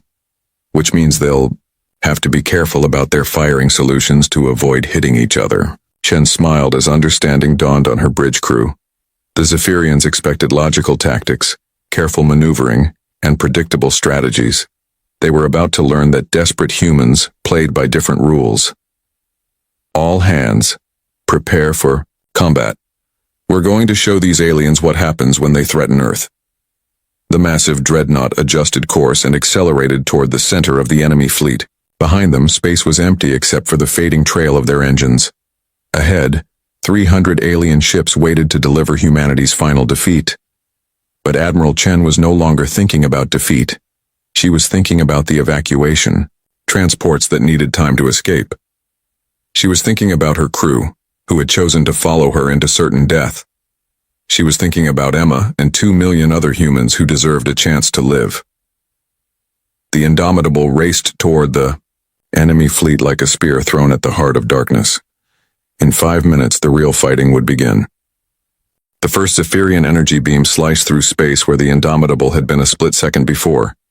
Admiral Chen gripped her command chair as the massive dreadnought rolled to avoid a second volley from the alien fleet. Return fire, she ordered. The Indomitable's main guns erupted in synchronized fury. 8 massive kinetic rounds streaked across the void, each one carrying enough destructive force to level a city. The nearest Zephyrian destroyer tried to evade, but human targeting computers had anticipated the maneuver. 3 rounds punched through the alien ship's hull, and it exploded in a brilliant flash of escaping atmosphere and plasma. First kill. Confirmed, Weapons Officer Kim shouted from his station. The enemy fleet responded immediately. Dozens of energy beams converged on the Indomitable's position, forcing the great ship to twist and dive like a fighter craft. The dreadnought's thick armor ablated under the concentrated fire, but the ship's redundant systems kept it fighting. Hull breach on Deck 7, damage control reported. Emergency bulkheads are sealed. Chen studied the tactical display. The Zephyrian fleet was trying to surround her ship, but their own formation was working against them. Ships in the outer formations had to be careful not to hit their own vessels when firing at the Indomitable. Helm, bring us about, head for the gap between their second and third formations. Aye, Admiral. The Indomitable changed course with surprising agility for such a massive vessel. Chief Engineer Martinez had somehow coaxed 20% more power from the engines, giving the ship maneuverability that the enemy hadn't expected. Torpedo spread ready, Kim announced. Fire when ready. 20 plasma torpedoes launched from the Indomitable's tubes, spreading out in a wide pattern toward a cluster of Zephyrian cruisers. The alien ships tried to intercept the weapons with point defense fire, but human torpedoes were designed to be difficult targets. 16 of the 20 weapons found their marks. 4 Zephyrian cruisers died in nuclear fire. The explosion sent debris spinning through space, forcing nearby enemy ships to alter course to avoid collision. Enemy formation is breaking up. Sensor, Officer Williams reported. They're having trouble maintaining coordination. Chen nodded grimly. The Zephyrian tactical doctrine emphasized precise formations and overwhelming firepower. But their computer-controlled battle management systems were struggling to adapt to the chaotic close-range fight that the Indomitable had forced on them. Another destroyer closing from starboard. Williams called out. I see it. Kim, put a spread of kinetic rounds into that ship. The Indomitable's secondary guns swiveled to track the approaching destroyer. The alien vessel was firing continuously, its energy beams carving glowing scars across the human ship's armor. But as it closed range, the destroyer's own maneuverability decreased. 6 kinetic rounds struck the Zephyrian ship at almost the same instant. The destroyer's hull cracked like an eggshell, venting atmosphere and bodies into space before the ship's reactor containment failed. That's 6 confirmed kills, Kim announced with satisfaction, but the enemy was learning. Chen watched as the Zephyrian fleet began to adapt its tactics. Instead of trying to maintain formation, individual ships were breaking off to attack from multiple angles. The aliens' superior numbers meant they could afford to lose ships while wearing down the Indomitable's defenses. Admiral, we're taking heavy damage to the port armor sections, reported Lieutenant Morrison. And our missile inventory is down to 60%. Chen did quick mental calculations. At this rate of expenditure, they would run out of ammunition in less than 2 hours. The ship could survive longer than that, but without weapons, their ability to delay the enemy would be severely limited. Chief Martinez, what's our power situation? The chief engineer's voice came through the communication system, barely audible, over the sound of damage control teams working in the background. We're running hot, Admiral, really hot. I can give you maybe another hour at this power level before we start losing primary systems. An idea began to form in Chen's mind. It was dangerous, probably suicidal, but it might work. Miguel, what would happen if we overloaded the main reactor? Controlled overload just enough to give us a massive power boost for a few minutes. There was a pause before Martinez responded. Sarah, that's incredibly risky. We could lose containment completely. The whole ship could. I know the risks. Can you do it? Yeah, I can do it. But I'll need to be in the reactor room manually controlling the process. And if something goes wrong, I understand. Prepare for reactor overload on my command. Chen turned back to the tactical display. The Zephyrian fleet was closing in from all sides now, their energy weapons creating a deadly crossfire that the Indomitable couldn't avoid much longer. But if her plan worked, they could turn the tables on the enemy. All hands, this is the Admiral. We're going to try something that's never been attempted before. Hold on to something solid. She opened a private channel to engineering. Miguel, execute reactor overload, now. Deep in the bowels of the Indomitable, Chief Engineer Martinez began the most dangerous procedure of his career. He manually overrode the reactor's safety systems, forcing the fusion containment field to accept more plasma than it was designed to handle. The massive reactor core began to glow like a captive star. Reactor overload initiated, Martinez reported. You've got maybe 10 minutes before I have to shut it down or we all become part of the local star system. Power flowed through the Indomitable like liquid lightning. Every system on the ship surged with energy. The engines howled as they pushed the massive dreadnought to speeds that should have torn the hull apart. The weapons capacitors charged, to levels that made the gun crews nervous. Kim, give me everything we've got, Chen ordered. The Indomitable erupted in fury. Every weapon on the ship fired simultaneously. Main guns, secondary batteries, torpedo tubes, even the point defense systems. The space around the human dreadnought became a storm of kinetic rounds, plasma torpedoes, and energy beams. The nearest Zephyrian ships were caught completely off guard. They had been closing for the kill, expecting to overwhelm a damaged and weakening enemy. Instead, they faced a ship that was somehow fighting harder than when the battle began. 3 destroyers and a cruiser died in the first salvo. A second cruiser lost its weapon systems and began tumbling out of control. The Zephyrian formation scattered as ships tried to avoid the unexpected firestorm.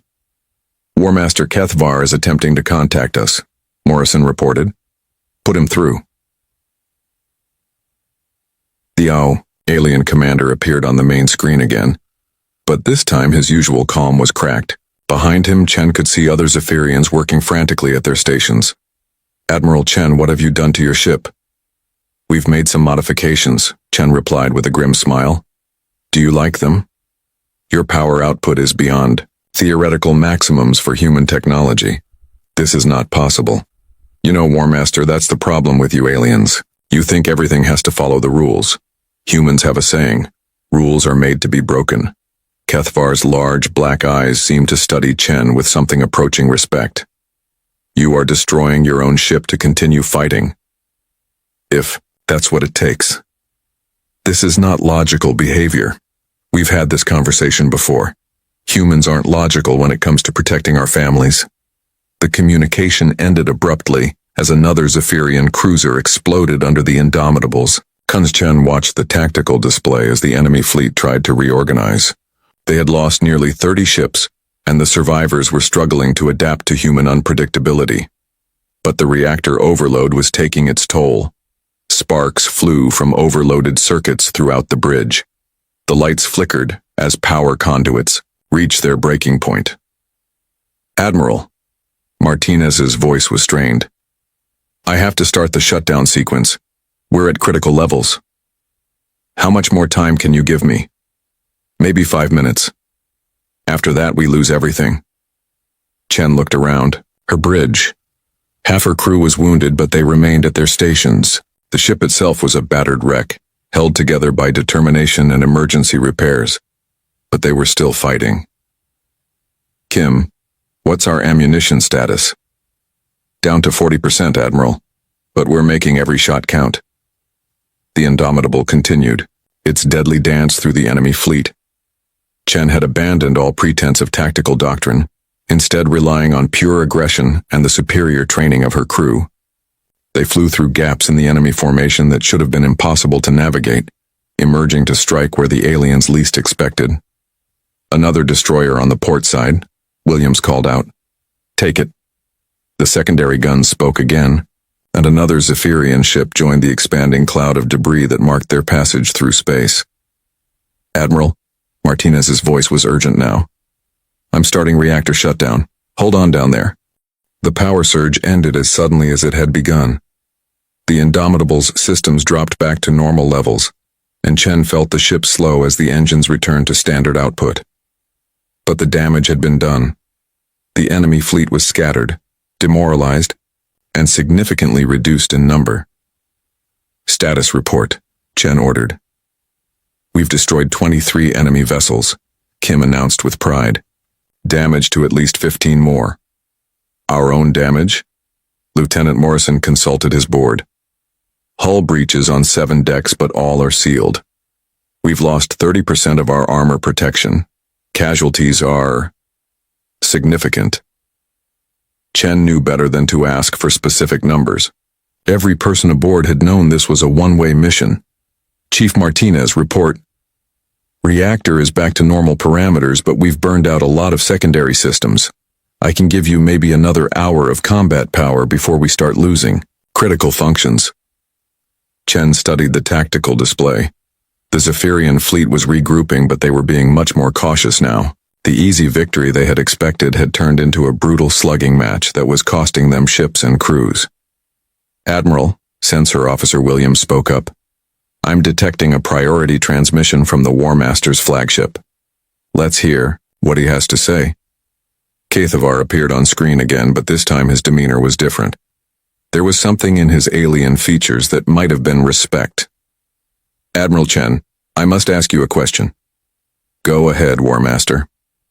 Why do you continue to fight? Your ship is damaged, your weapons depleted, your crew exhausted. You cannot achieve victory.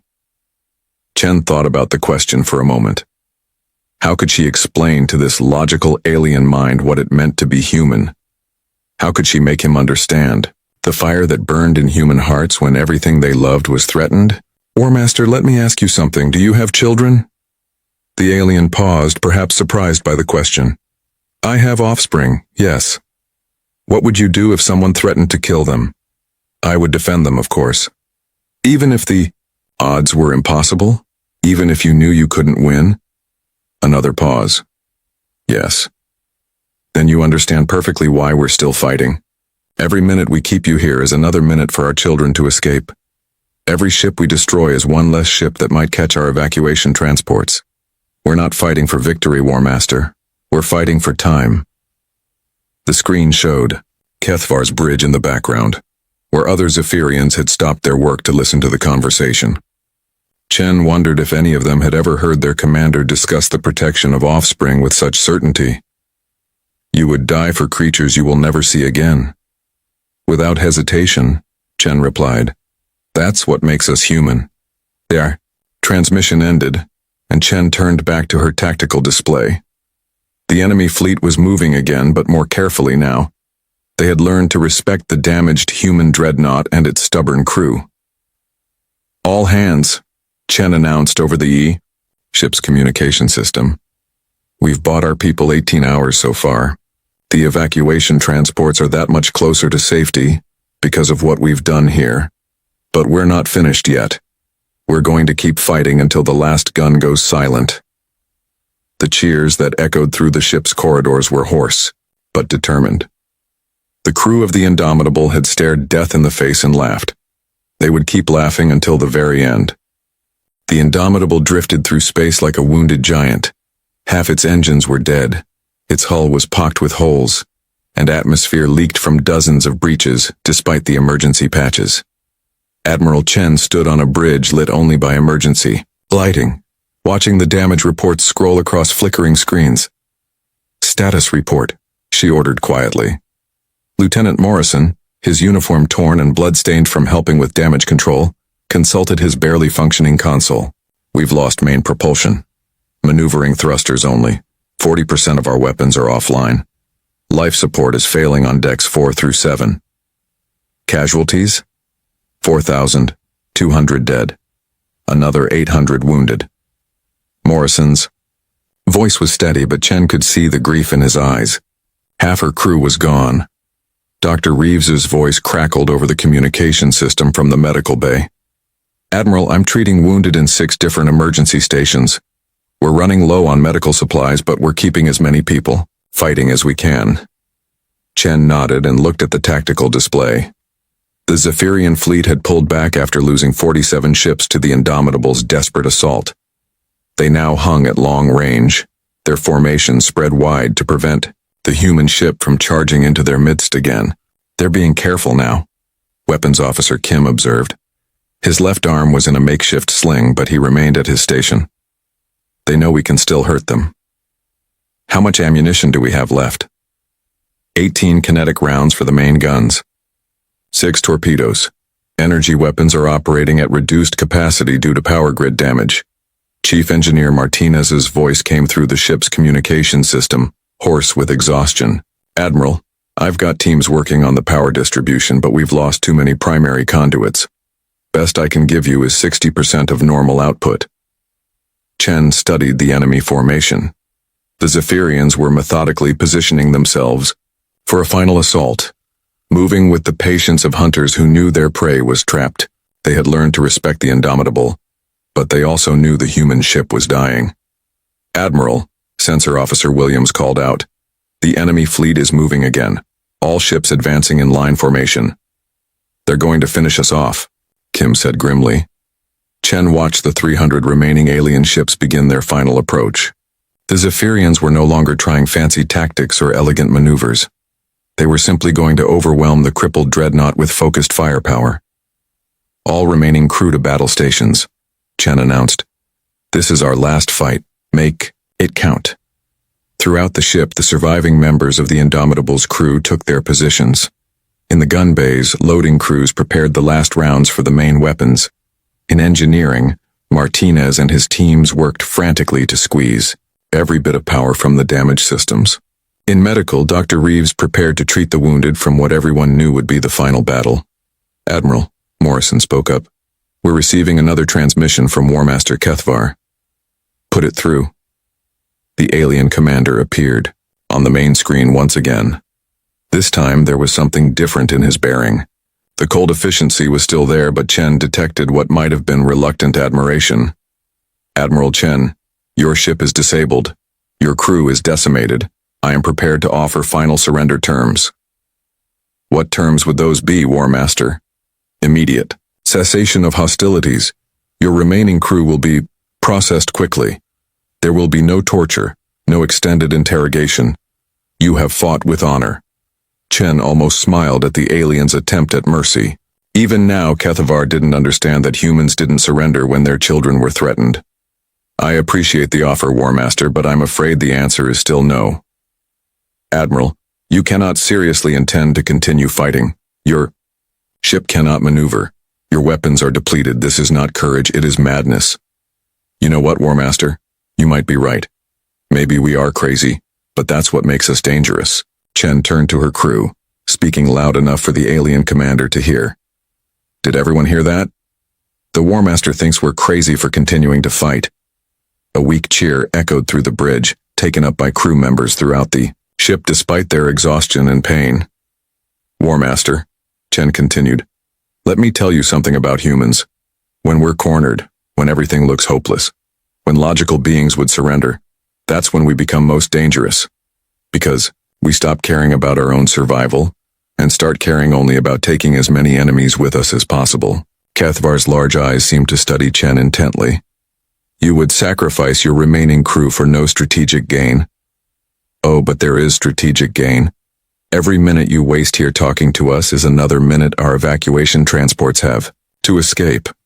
Every ship we destroy is one less ship hunting our civilians. And every alien who survives this battle will remember that humans don't break. Your evacuation transports are beyond our reach now," Kethvar said. "Our long-range scouts report they have escaped the system." Chen felt a moment of pure triumph that she carefully didn't let show on her face. The mission was accomplished.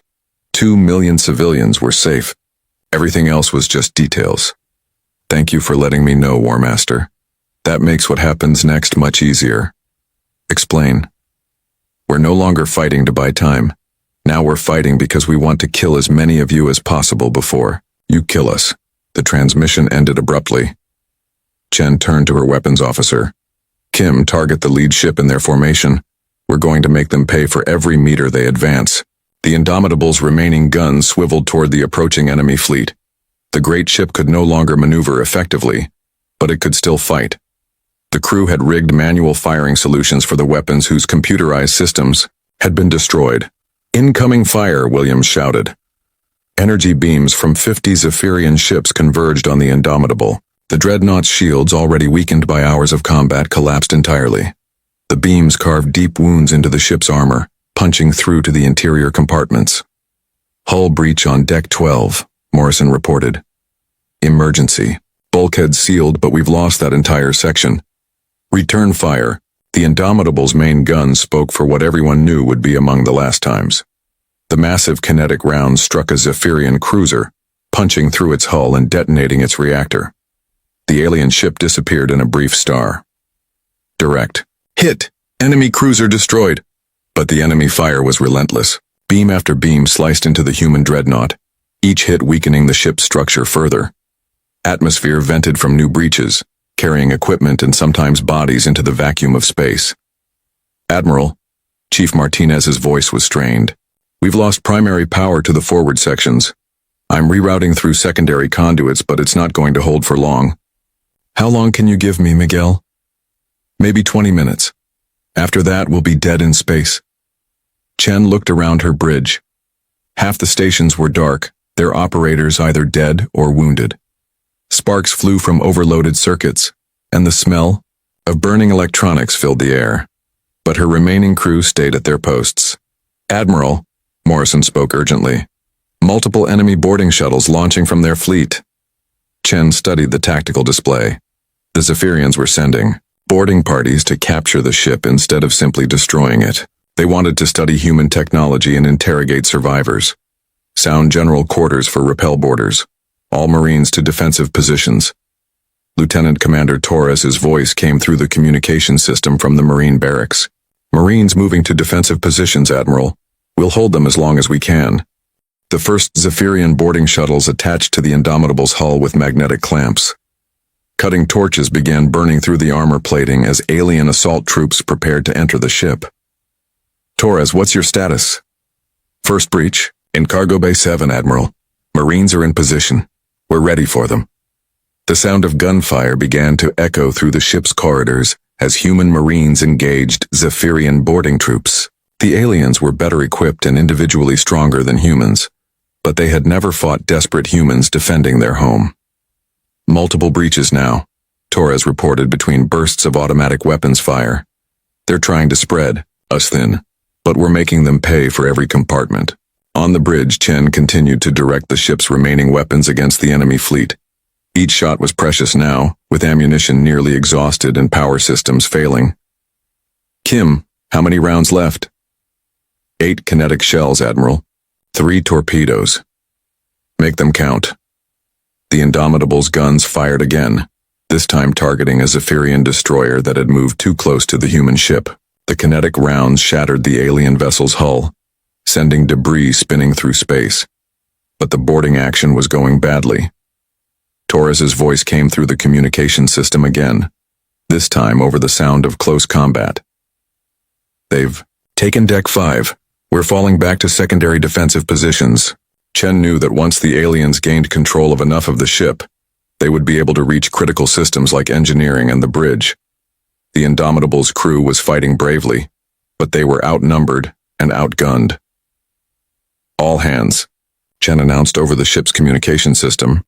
Prepare for final defensive measures. Destroy all sensitive equipment and data systems. We don't give them anything they can use against other human ships. Throughout the vessel, crew members began implementing scorched earth protocols. Computer cores were wiped, weapons systems were sabotaged, and technical manuals were destroyed. If the Zephyrians wanted the ship, they would get an empty shell. Admiral, Dr. Reeves's voice came from the medical bay. They've breached the hospital section. I'm destroying all medical records and research data. Torres, what's your position? Deck 8, Admiral. We've lost half the Marines, but we're still fighting. The aliens seem surprised by our tactics. Chen could imagine why.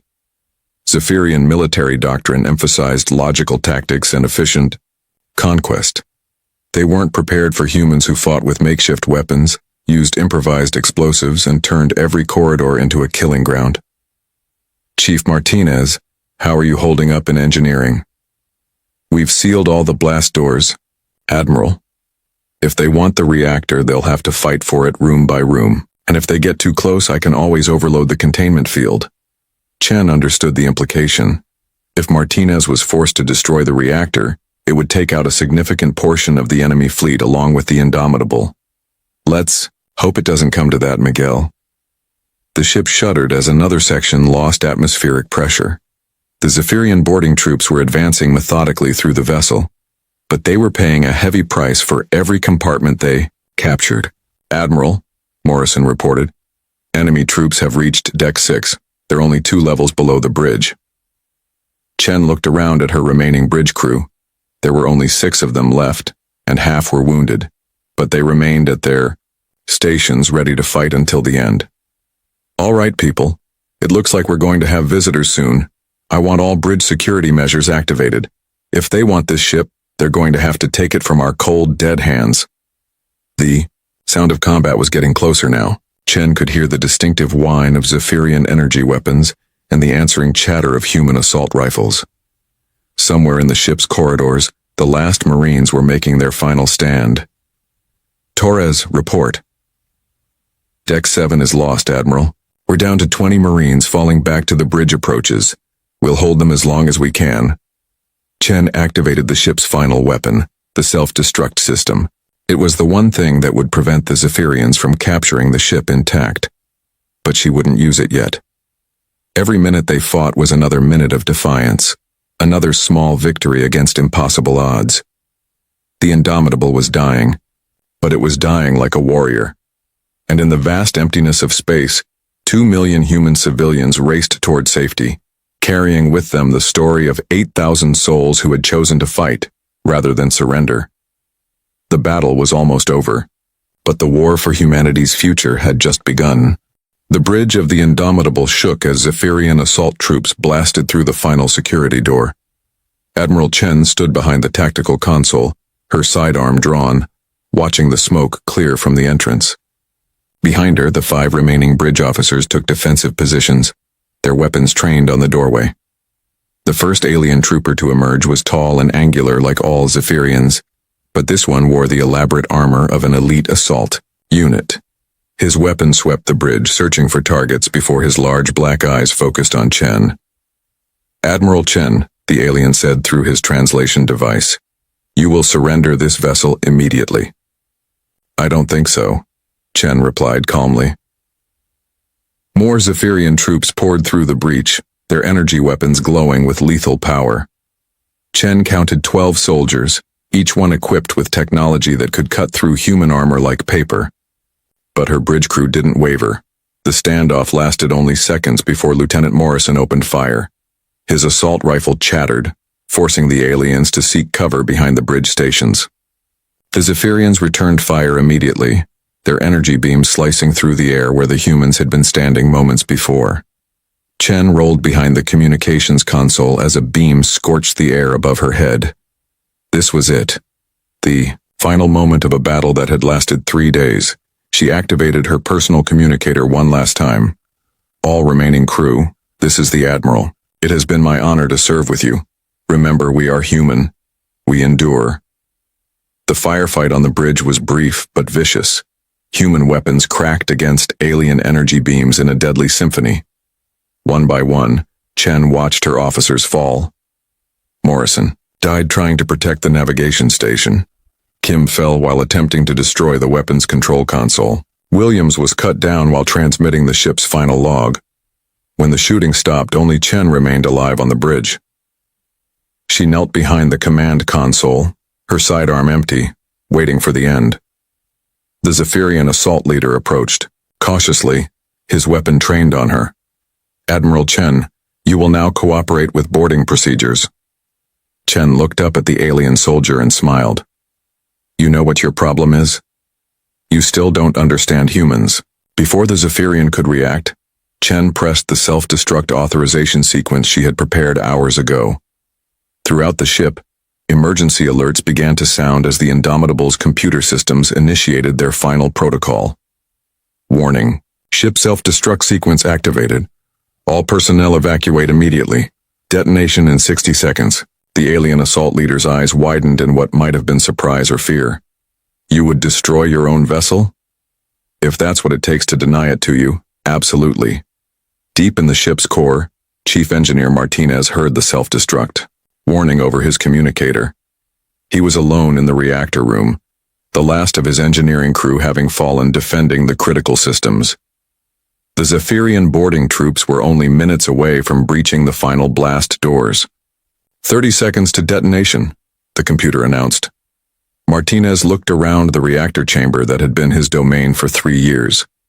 These engines had carried the Indomitable across human space, through battles that would be remembered forever. Now they would serve in the ship's final moment of defiance. He began the manual reactor overload procedure, bypassing every safety system the designers had built into the massive fusion plant. If the ship was going to die, it would take as many enemies as possible along with it. On the bridge, Chen watched the countdown on her command console. The Zephyrian assault troops were trying frantically to access the ship's computer systems, but human encryption was holding them back. 15 seconds to detonation. War Master Kethvar's voice suddenly echoed through the bridge communication system. Admiral Chen, order your crew to abort the self-destruct sequence.